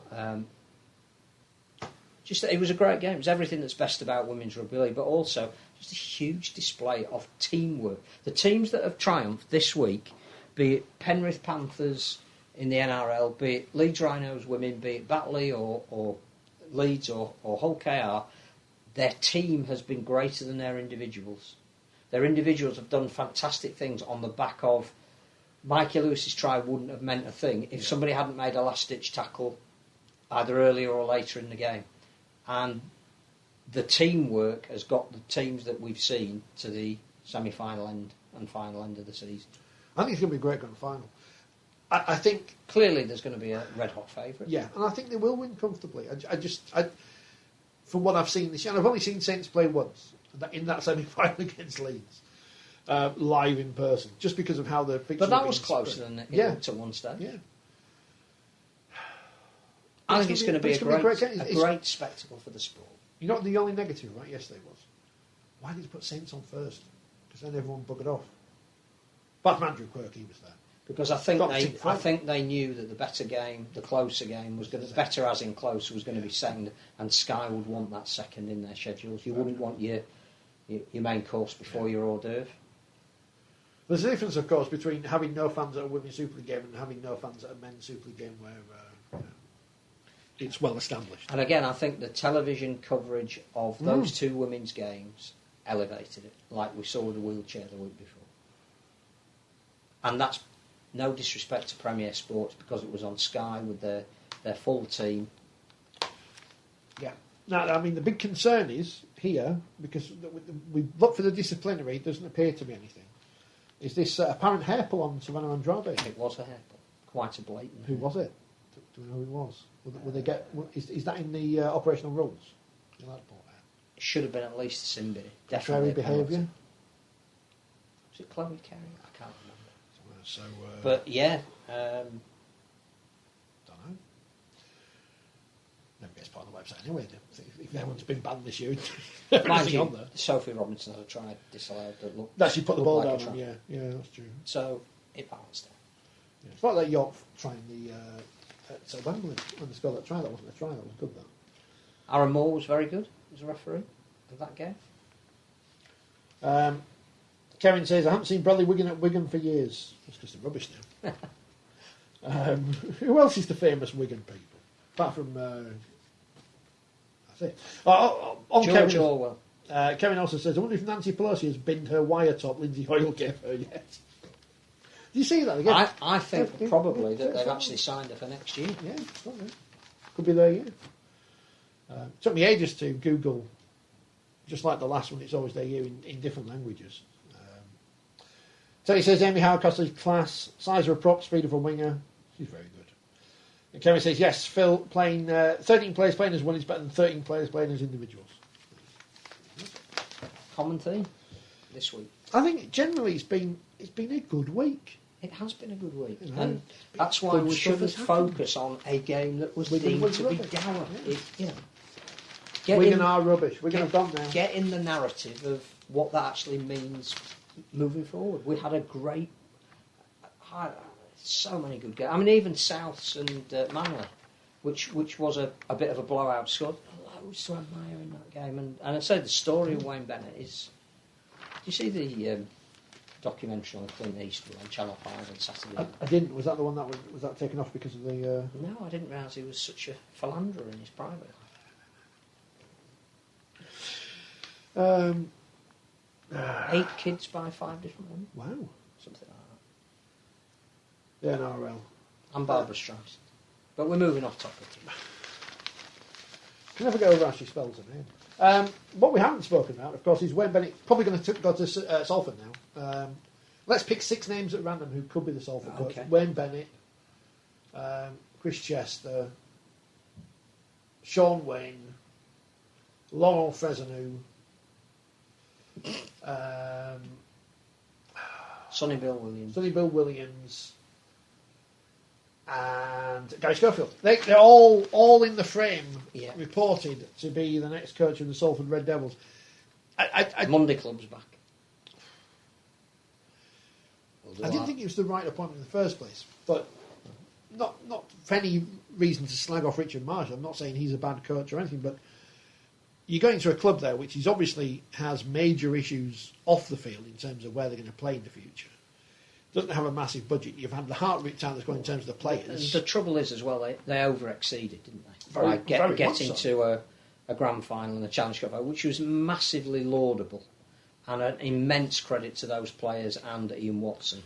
But actually, it's an absolutely thankless task for whoever takes over, because you haven't got that same squad to work with. So the mutual ending of Richard Marshall's contract would indicate, and we're not privy to anything, that neither side particularly thought that arrangement was working. Him as a rookie coach with his first job in Super League, and the talent he was given to work with, and the prospects of what that squad's going to look like next year.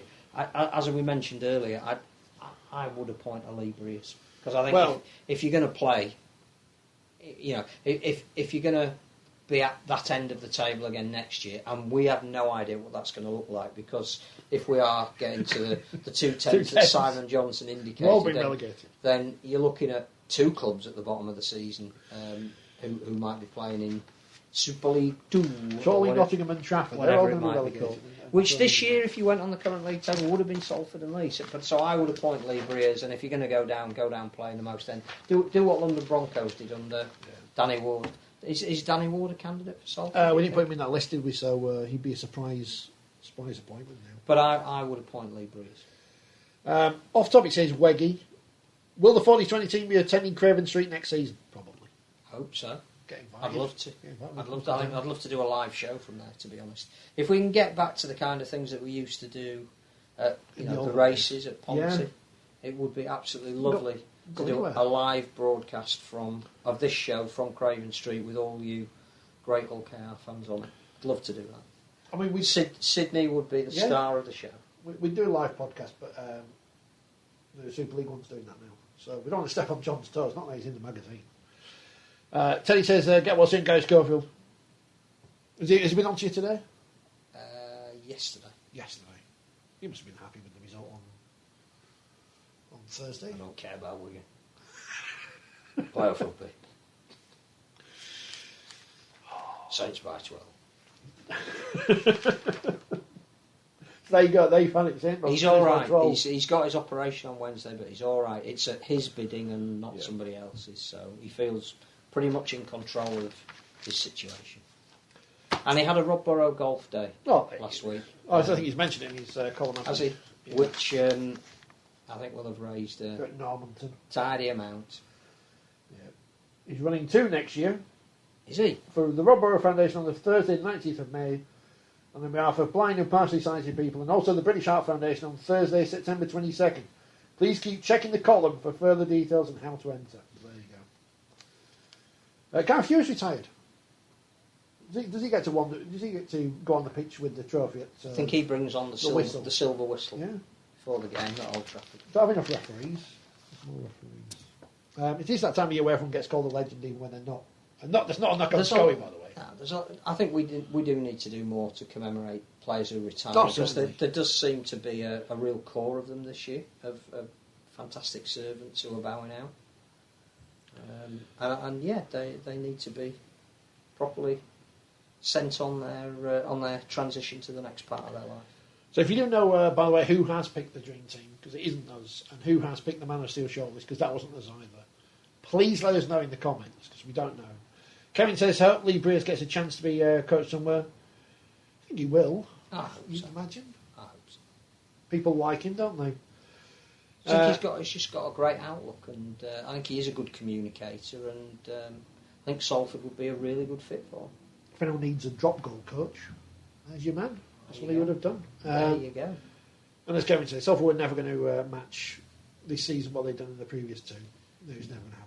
And as we've seen with Ian Watson at Huddersfield, we had high expectations of him, and it hasn't quite worked out so far. I'd just love to know deep down what Lee Briers thought of that Warrington performance, because we've seen him, in similar situations with the Warrington team in a playoff game, come up with some magic, and I didn't see any spark of magic for that full 80 minutes from Warrington, and that would be the disappointing thing. If they'd gone out 19-18 to a last-minute Hull KR drop goal, but given it their all and entertained and scored 3 length of the field tries, then you go, best team won. And the best team did win, but I'm not sure Warrington gave a good enough account of themselves. As Kevin said earlier, congratulations to them on winning the PDRL Grand Final the other week. Yeah. And at least this year they can claim actually to be the champions, not just legitimately. And it was on national telly. The last leg not only featured the conversion by the blind Leeds PDRL player, which again is astonishing. Ridiculous, yeah. Absolutely astonishing.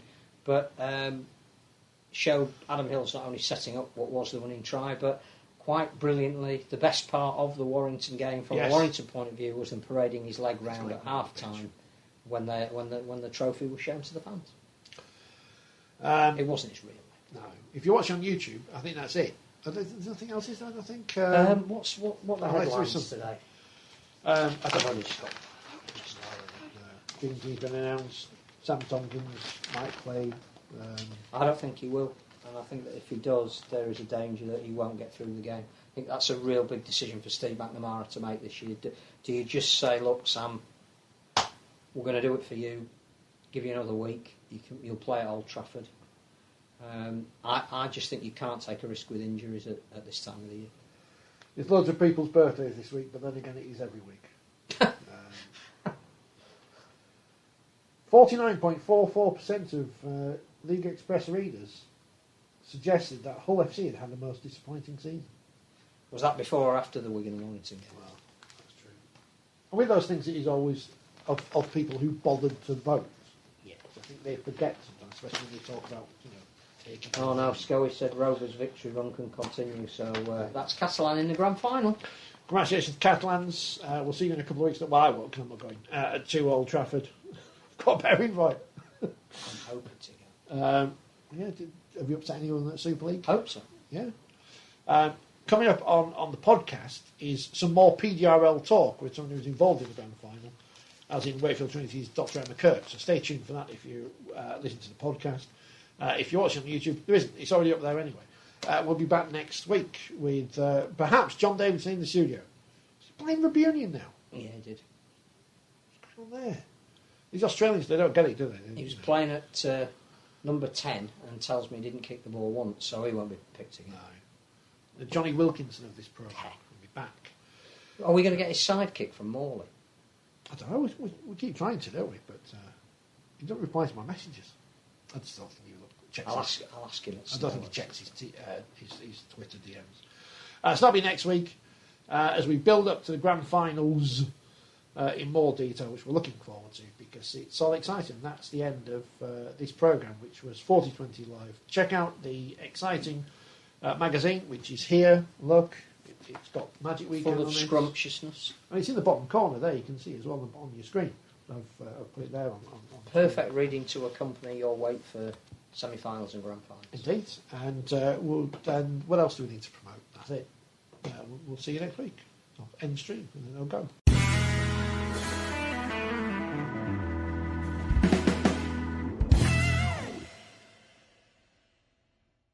It's coming towards the end of the season, as we know. Some grand finals have already been completed. On Sunday, we had the wheelchair grand final on TV. On our league, at exactly the same time was the PDRL grand final. Warrington beat Wakefield, which is good news for Channel 4 because they can tweet about it.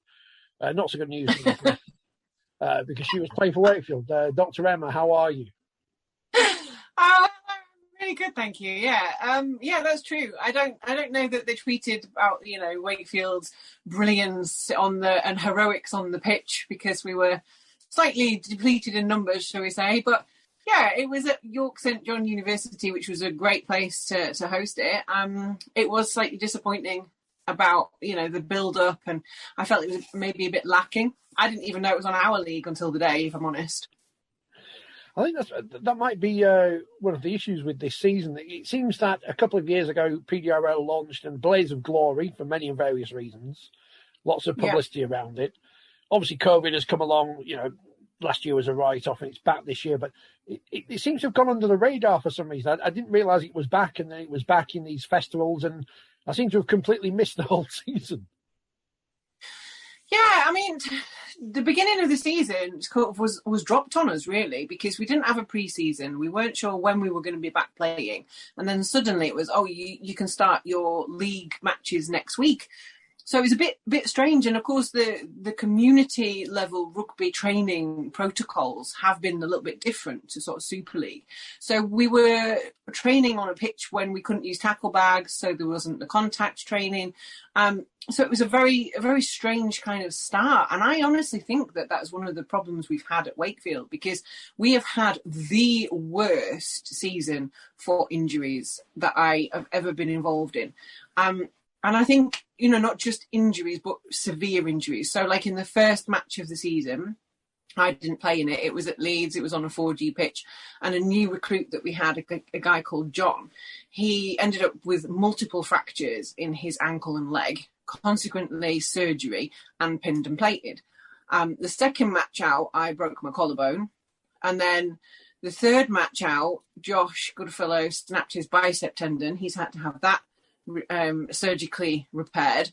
Then there was a variance of different injuries that were kind of minor, like hamstrings and stuff like that. And then Al broke his thumb. So it was like he had to have that. So obviously he was in a cast for like 6 weeks. So there's been lots of major issues that has kept the team very, very fluent and not really with any kind of core stability, anybody being able to get used to working with each other. We had some new guys in the team, James Nunnington, people like that. So yeah, and of course, in amongst all this, they've had to try and put together classifications, because at the beginning of the season prior, we were actually asked if we wanted to put in expressions of interest to play international. And as you can imagine, most people, that is their dream, it's their goal, they want to play international. And there was suddenly this additional kind of classification, which was a little bit, like you say, under the radar. Even the players were asked not to talk about it amongst their own team and their squad, which was very hard. And, we were getting called up for classification and not able to share that, not talking about it with other people. It was kind of covert. And there's been various days, but they've still not managed to get through, as far as I'm aware, everybody that has expressed interest. I know I'm still waiting for teammates to have gone through the process to say whether they are eligible or not. And we would have been having a World Cup potentially in a few months' time. So it's been a very strange season anyway. But yeah, I feel like there's been our league coverage that I hadn't known about, but not an awful lot really on Twitter, not an awful lot on social media, almost like because we weren't able to have people watching. It was quite covert, but there's been games cancelled, players having to isolate. There's been a very kind of mixed bag, and it resulted, unfortunately, in this end of season league table being disputed by Castleford Tigers. So we thought they were going to finish second. Their last game of the season, they lost to Wigan and ended up placing third. But they didn't agree with that position and then didn't turn up to the finals day. So, they obviously felt that it was an unfair reflection of the season. Teams hadn't played games. Some teams had played games and chosen to not come to play other games. And it was it's been very, very strange, I have to admit. But yeah, I think it's all fallen off with the coverage, which is a shame really, because it's actually a very, very exciting process, and the build-up is actually, players are now accepted as para-athletes. They've been through the process. There's this on the horizon. We've had the very, very first Yorkshire-Lancashire Cup, and that was a fantastic opportunity to shout about it across the whole of the nation. But yeah, I felt it was a little bit lacking, to be fair.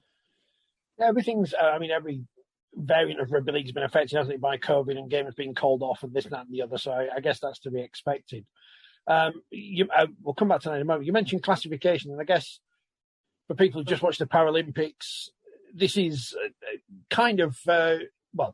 is very important in terms of making PDRL a kind of official sport in terms of the world of parasport, isn't it? Because you can't have people pretending, so to speak, and I'm not saying anyone is, but people would pretend to be perhaps more disabled than they are to play a sport.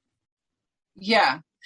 So, the domestic league is left entirely up to club discretion. So if you want to play for Wakefield Trinity and you feel that you have a disability that's physical, then you can obviously come and play, and it's up to the club. So at the minute, there's no kind of umbrella recognition of different disability classifications at this level. So internationally, of course, if you're looking at playing against New Zealand, Australia, Hungary, America, there has to be some kind of levelling to make sure that it is as fair as possible. Now, there's always going to be discrepancy. I appreciate that. But what they've done is the Paralympic team classifiers have come in and classified players that have been internationally recognised as eligible. So the first part of the process, you put your expression of interest in, then you fill out a medical declaration form. That is then sent in, and if they prove your disability, you can then be eligible for an actual classification process, which is done by an external company who regularly are doing it for para-athletes. And I've been through that process. I have to say, it was like the worst 2 hours of my life. It was horrific. It was like the hottest day ever. You had to take all of your kit. Your first hour was spent doing muscle power testing, balance, coordination, range of movement, neurological tests. And then you went outside and attempted to run on 4G, having just been physically depleted in strength. And then they gave you your classification, which then means you're eligible for selection to play for England, for example. So the people who have been eligible have gone through the process and been given a number. So the numbers and the categories mean on the pitch reflectively. So at the minute we have normal PD, we have red short PD, and we have AB. So similarly, there's a classification of Class A athlete, Class B, and Class C. That determines your level of impingement in mobility. And 11 aside is what they'll be playing. So there will be extra players on the pitch in an international field anyway. And there will be different numbers of classifications. So I think it's 3A, 3B, and 5C is what they're going to put in, or it might be 5B and 3C, because I think they changed their minds. But yeah, it's a levelling out, definitely. But it has created some upset, because obviously from domestic expression of interest to eligibility is not always a smooth process. And there's some people who've been very disappointed because they're not eligible internationally, but they're playing obviously domestically. So I think it's been a difficult process to handle. And I'm not sure how it will pan out eventually, because obviously not everybody has even been classified yet. So it's still a work in progress, I think. Yeah, I think we see sometimes that, I mean, I can't say I was paying 100% attention to the commentary all the time, but at the Paralympics, they mention things like categories coming in and coming out because of the number of people involved and whatever. And then I guess you can still need assistance in real life, but you might be not disabled enough to run or swim or whatever. And that seems a bizarre thing to be told to you when you're just wanting to get out there and play sport. Yeah, absolutely. And I think that is one of the things that's come across for me. You know, there are people who have been deemed not eligible to play internationally and represent the country. I mean, I have been classified, so I have a classification. Technically, I would be eligible to play internationally, but there is obviously, being the only woman that is eligible, it is difficult to get into the A category. Skills wise and physically wise, there are different levels of capability within that. And, you know, the suggestion was put to me that perhaps once there are enough eligible women, there could be an eligible female England side, which I think is so far off in the distance. I don't think it will ever happen in my lifetime. So, you know, there's disappointment in lots of different avenues. But yeah, I think having read social media, I think there's a possibility it won't encourage people. It'll actually put people off, because I know there was a chap from Castleford who was extremely upset and very vocal on social media about the fact that he wasn't internationally eligible, and he'd been turning up week in, week out and playing and loving the sport and wanted to play to the best that he possibly could do, and had been told that he's not eligible. So there's always going to be disappointment, isn't there? And from a coach's point of view, if you were all able-bodied and you were all on the same level playing field and you weren't selected, it's almost like, actually, I could work harder to be on the pitch, because actually I'm a fullback and he's a fullback and he's a fullback. Our job's the same, our capability, capacity is the same. I can work harder to make myself better. But in the field of disability, you might be the same A-class athlete as somebody else, but you're never going to be able to progress your own physical capacity to be able to be better than them for selection. So there is that issue, even if you are eligible, to create a disappointment, because, you know, I mean, I'll be absolutely honest with you, I wasn't selected for Yorkshire. I won't be selected for England. You know, I'm not good enough to be selected. You know, that's one of the things, but I cannot physically improve myself to be competitive within that class. So, I don't personally know that, you're ever going to reach that point and that perspective within disability that is going to be deemed to be fair to all athletes. Does that make sense? Yes. Yeah. It is a tricky one, isn't it? It's a very... I can understand it being a very emotive subject. As you say, if you're all on a level playing field and you don't get picked, then you can make reasons for that. But when it's not a level playing field as this is, not for anyone, not through the fault of anyone, but I can understand why there would be more anger and emotion in any decisions which stop people from playing at a level they think they should play at, so to speak. Absolutely, and especially when you consider that the whole premise of PDRL is to be inclusive of everybody. So when that becomes exclusive, it kind of almost becomes the reverse of what you're hoping to achieve. I mean, inclusivity in itself, we got to the finals and, you know, myself, Becky, our first aider, we didn't have anywhere to even get changed. So, you know, inclusivity is something that's very important to me. And I think as a female athlete, you know, I turned up to finals day, the only female athlete, and I didn't feel that it was inclusive in that respect, because although I was there and I was wearing a shirt and I was on the pitch, I didn't have anywhere to get changed, and that felt exclusive to me. I mean, the guys at Trin are brilliant. You know, they were just like, you get changed first and then we'll come in 10 minutes later. But I just didn't feel like that was inclusive as it should have been, you know.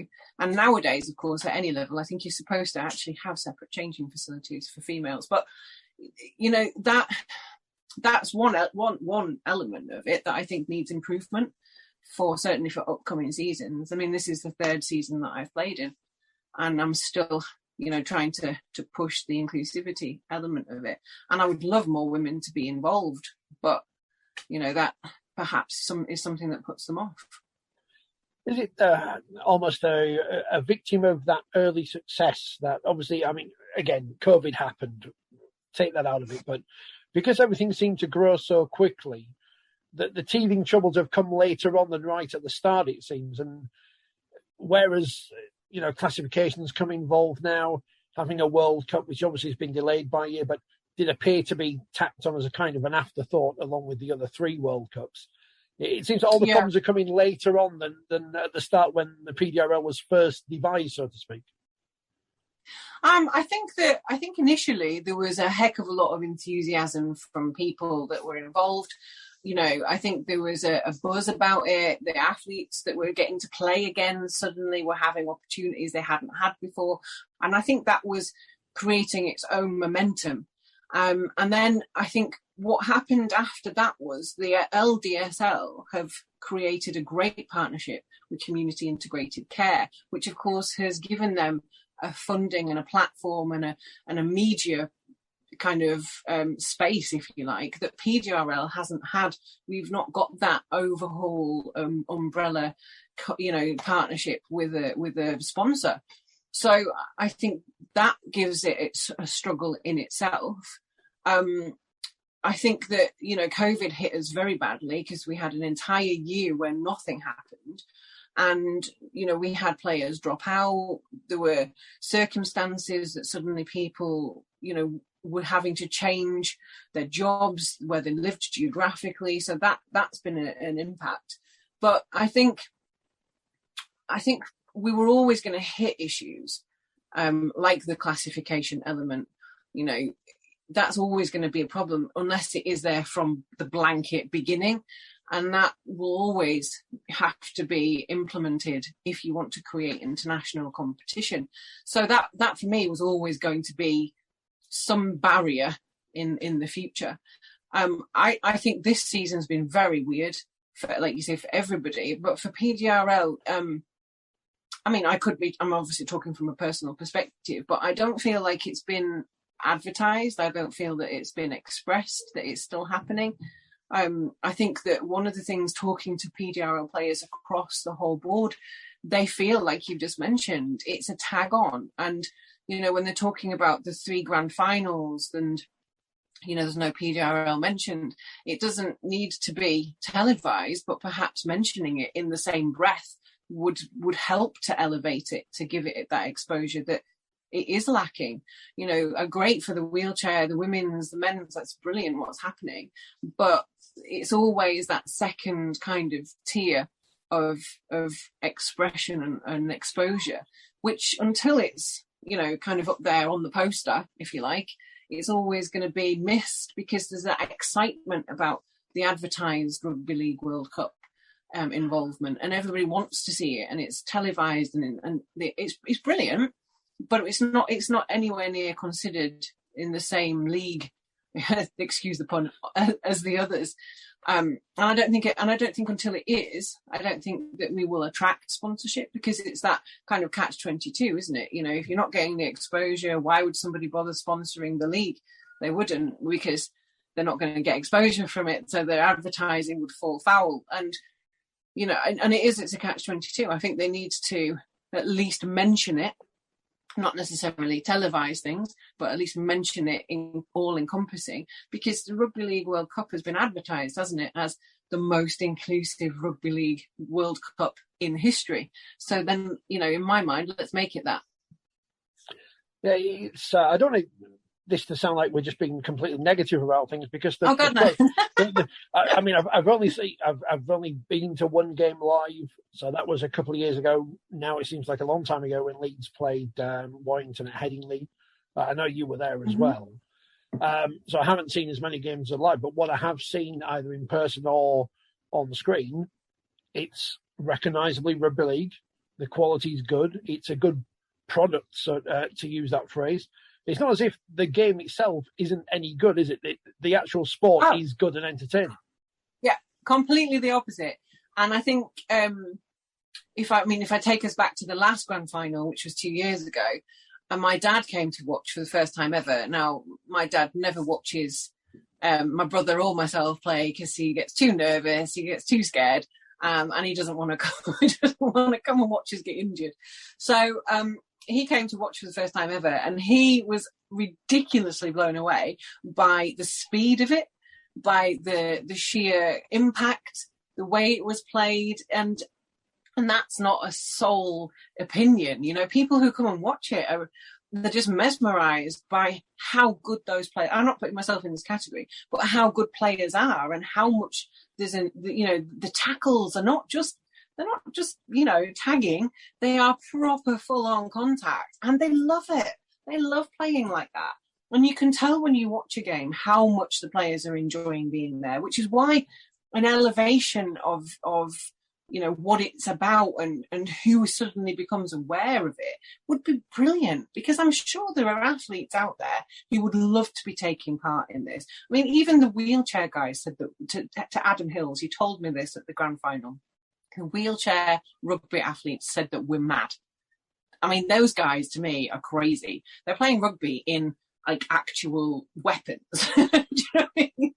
And I love watching the wheelchair, but they actually said that we're mad, because they've got that admiration for what those guys are doing on the pitch, and it's just absolutely incredible. I still sometimes stand there and think, I cannot believe, you know, that what I'm seeing in front of me, but the passion is just palpable, and that is why I love it. But I think it needs to have the exposure.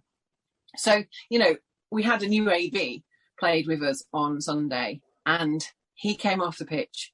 He said, I didn't realise it was that fast. I didn't realise I was going to have to work that hard. You know, we're not athletes that are not fit. You know, these guys work hard week in, week out to maintain the strength, to maintain the fitness, to be great rugby players as to the best of their ability. And I admire every single one of them. I mean, I just kind of like, you know, try to stay out of trouble as much as possible. Not that I've done a great job of it this season. I've had 4 tears in a calf, a dislocated fib head, a broken collarbone. You know, I mean, I'm non-contact and I still managed to get injured. But you know, the guys are playing, you know, they're amazing. They're absolutely amazing. And I think that should be elevated. You know, people should know how incredible they are. And I know that, you know, there are certain elements of it that do get exposed. But, you know, if people haven't been to watch it, they should be getting that opportunity to see it. It is just amazing. It really is. And of course, you were on the pitch at Old Trafford, which seems like a long, long time ago now, which was a great shop window for the sport. Yeah, it was a great shop window, and for me, it was a really bizarre day. I mean, I don't know how many people will know who my brother is, but he obviously went to 5 grand finals and came away victorious 5 times. So that's a fairly harsh record to try to keep up with. So I kind of went to Old Trafford thinking, okay, I'm the only woman to be playing on rugby league on this pitch. I'm making history. My brother's played here. I've played here. That's history in itself. So I kind of tried to not become overwhelmed with all of these like historic moments that were kind of happening all at once. And I remember trying to kind of keep myself as controlled and focused as possible, to the point where I came off and I said to Big Al, why did I bother giving my name to that guy for the tannoy? They didn't even read them out. And actually they had.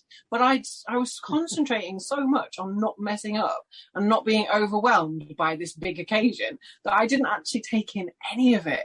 And it was the first time I appreciated that when my brother came off after the first grand final that he was involved in, that they got the winner's medal. And he said, I don't remember a second of it. And I thought, what? You must be mad. I know exactly what he meant. That was the first time I appreciated how you could be so focused. But yeah, it was a great opportunity to play. And of course, it was 13 aside as opposed to 9. We had every single one of our players was on that pitch. We had no subs. So I think Castleford had a few subs to bring on. And yeah, it was amazing. It was a great platform. But, that platform for me would have been a bigger had, I don't think Wakefield particularly talked about it in the press or the media very much. And I don't know how full the stadium was, but I do know people said to me afterwards that they hadn't realised it was being played. So the perhaps great platform, but perhaps a little bit more organised PR in advance would have been helpful for that. Yeah, without taking anything away from the actual PDRL players, I don't think we made enough of the fact that Paul Gallen was playing, etc. Big names that people have heard of. And I know they're kind of, you need those people involved to shine the light on everyone else who's playing out there. And I don't think we did enough with that, especially when, he's a massive name in Australia and we seem to pretty much ignore that he was playing. It was bizarre. Yeah, I didn't understand it. He turned up for Wakefield.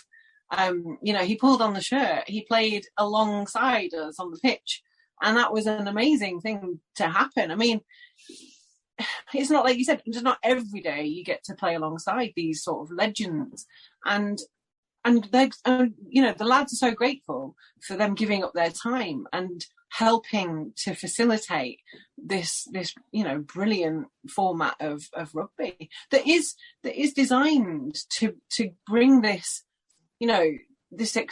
for me, these guys who are playing have no other opportunity to play rugby, and they're amazing athletes. And somebody like Paul Gallen playing alongside them, this is the stuff of dreams. Josh Goodfellow scored a try at Old Trafford. He's a Man United fan, so he was like giddy as a kipper for the next 6 months. What sort of, that's amazing, isn't it? That dream that you've just created that guy's entire life's dream in one kind of like 15-minute section of time, and that's what it's about.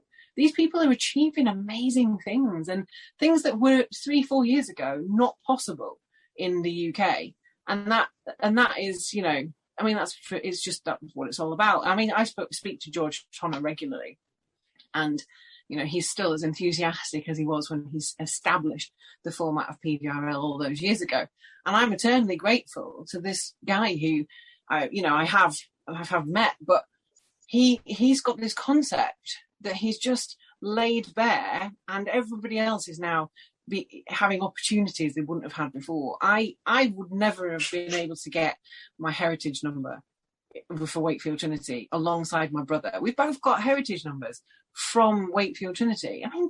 That's just that's a madness. I never thought I'd play rugby, let alone have these incredible parts of history, that he's given me that opportunity. And I sometimes think that that element of it is lost in winning a trophy. What I feel like it's about is giving opportunity. And I think the exposure is necessary to help other people realise that actually they can have these opportunities as well. I'm sure there are athletes out there who would be excellent rugby players, even on the wing. You don't have to get tackled every 5 minutes like the crazy baby people in the middle. But, I'm sure there's athletes who perhaps have come from another sport that would really benefit from that team camaraderie. And it keeps you going. And that's one of the amazing things during COVID and the pandemic. We've maintained that banter. And when people have been down or they've been struggling, everyone's kind of rallied. You wouldn't have that without PDRL. And I think, again, that's another element of it that is so important. The mental health support that we've given each other throughout that entire time. I've had a rough year, but you know what? I've been able to ring up my coach, my teammates. Every now and again, somebody will bob you a message. Are you all right? Are you doing okay? That's important. But that wouldn't happen if we didn't have PDRL. So as we round things up, I guess, the obvious question to ask is, what do you want to see more of in terms of PDRL in 2022? And I guess it's that exposure is going to be one of those points. I would like to see the more teams. I'd like to see more players per team.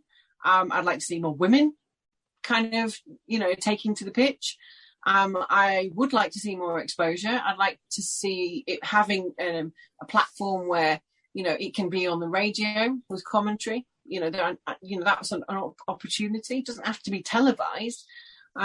Exposure, yeah, the RFL I think they could make a good thing of it. I think it's got so many tentacles within the community to reach out to people, within mental health, physical health, prevention of illness. You could play this. And I think it would be beneficial to more than, just the people on the pitch, because you could come to training, you could come to watch. There's a community with it. And these people are so inspiring. You walk away from that pitch on a weekly basis thinking, wow, these people are incredible. And I've said it before, and I think I've said it before to you, in a normal room of people, you meet a person that is inspirational and mesmerizingly so. And then, you go to a PDRL match and every blinking person on the pitch is an amazing person, has got an amazing story, is amazingly inspirational. And sometimes you just walk around thinking, well, you expect that everywhere because you've become accustomed to all these amazing people. It doesn't ever become dullified. So for me, they're always incredible. Every time somebody comes onto the pitch, I think it's an amazing story. But we could share these stories, I think. Oh, we can always do more. And I guess if anyone out there is watching or listening and thinking, I want to get involved, get in touch with your local club. And if they haven't got a team, tell them they should set one up. Well, all of the teams that are in the competitive league have to be part of the foundation. So you couldn't just set up, I'm going to use an example, Eastmoor Dragons couldn't set up and be competitive in the league. There has to be a foundation attachment. So Wakefield Trinity, obviously, if you go to your nearest one, your Super League club that's got a foundation attached to it, and that's where, if they haven't got a team, you can set one up. I think York are setting one up for the next season, and possibly Salford. So there are emerging teams as well, fingers crossed, that are going to get enough players to be able to be in the league competitively. But definitely, and I wouldn't be put off by the classification element of it. We're still working domestically on the basis that club discretion means if you have a physical impairment, then you will be able to play domestically if the club deems that is suitable for you to be playing. So definitely get in touch. I mean, even if you just go to practice and you're not sure. I know I'm waffling on a bit here, but the first time that I went, I said to Craig Shepherd, if I can't run, I'm not playing. If I can't get through a first training session, I'm not playing. And, you know, I went to one training session and they won't let me leave. I keep trying. You can't wait for next season, can you? You can't wait to get back out there, get the kid on. And do you know what? I'll be absolutely honest with you, Richard. I'll be absolutely honest with you. I've had the worst season from a mental health point of view, because, you know, I got injured quite badly twice within very close succession. I haven't had a decent season. Physically, I've questioned my ability to be able to continue playing at all or even training. And, you know, then the question comes on, you know, I'm self-employed. Is it impacting on my income? And I fell out of love with it, and I've been in love with it. And then, you know, the classification things, and there's disappointment, and there's all sorts of different emotions that have gone on this year. And I had decided that I was retiring. And then, of course, we had no subs for the grand final. So they convinced me I needed to come back on. And I wasn't 100% fit, as quite a lot of our players weren't on Sunday. But you then remember, don't you, why you were there in the first place, and the banter, and, you know, the team spirit.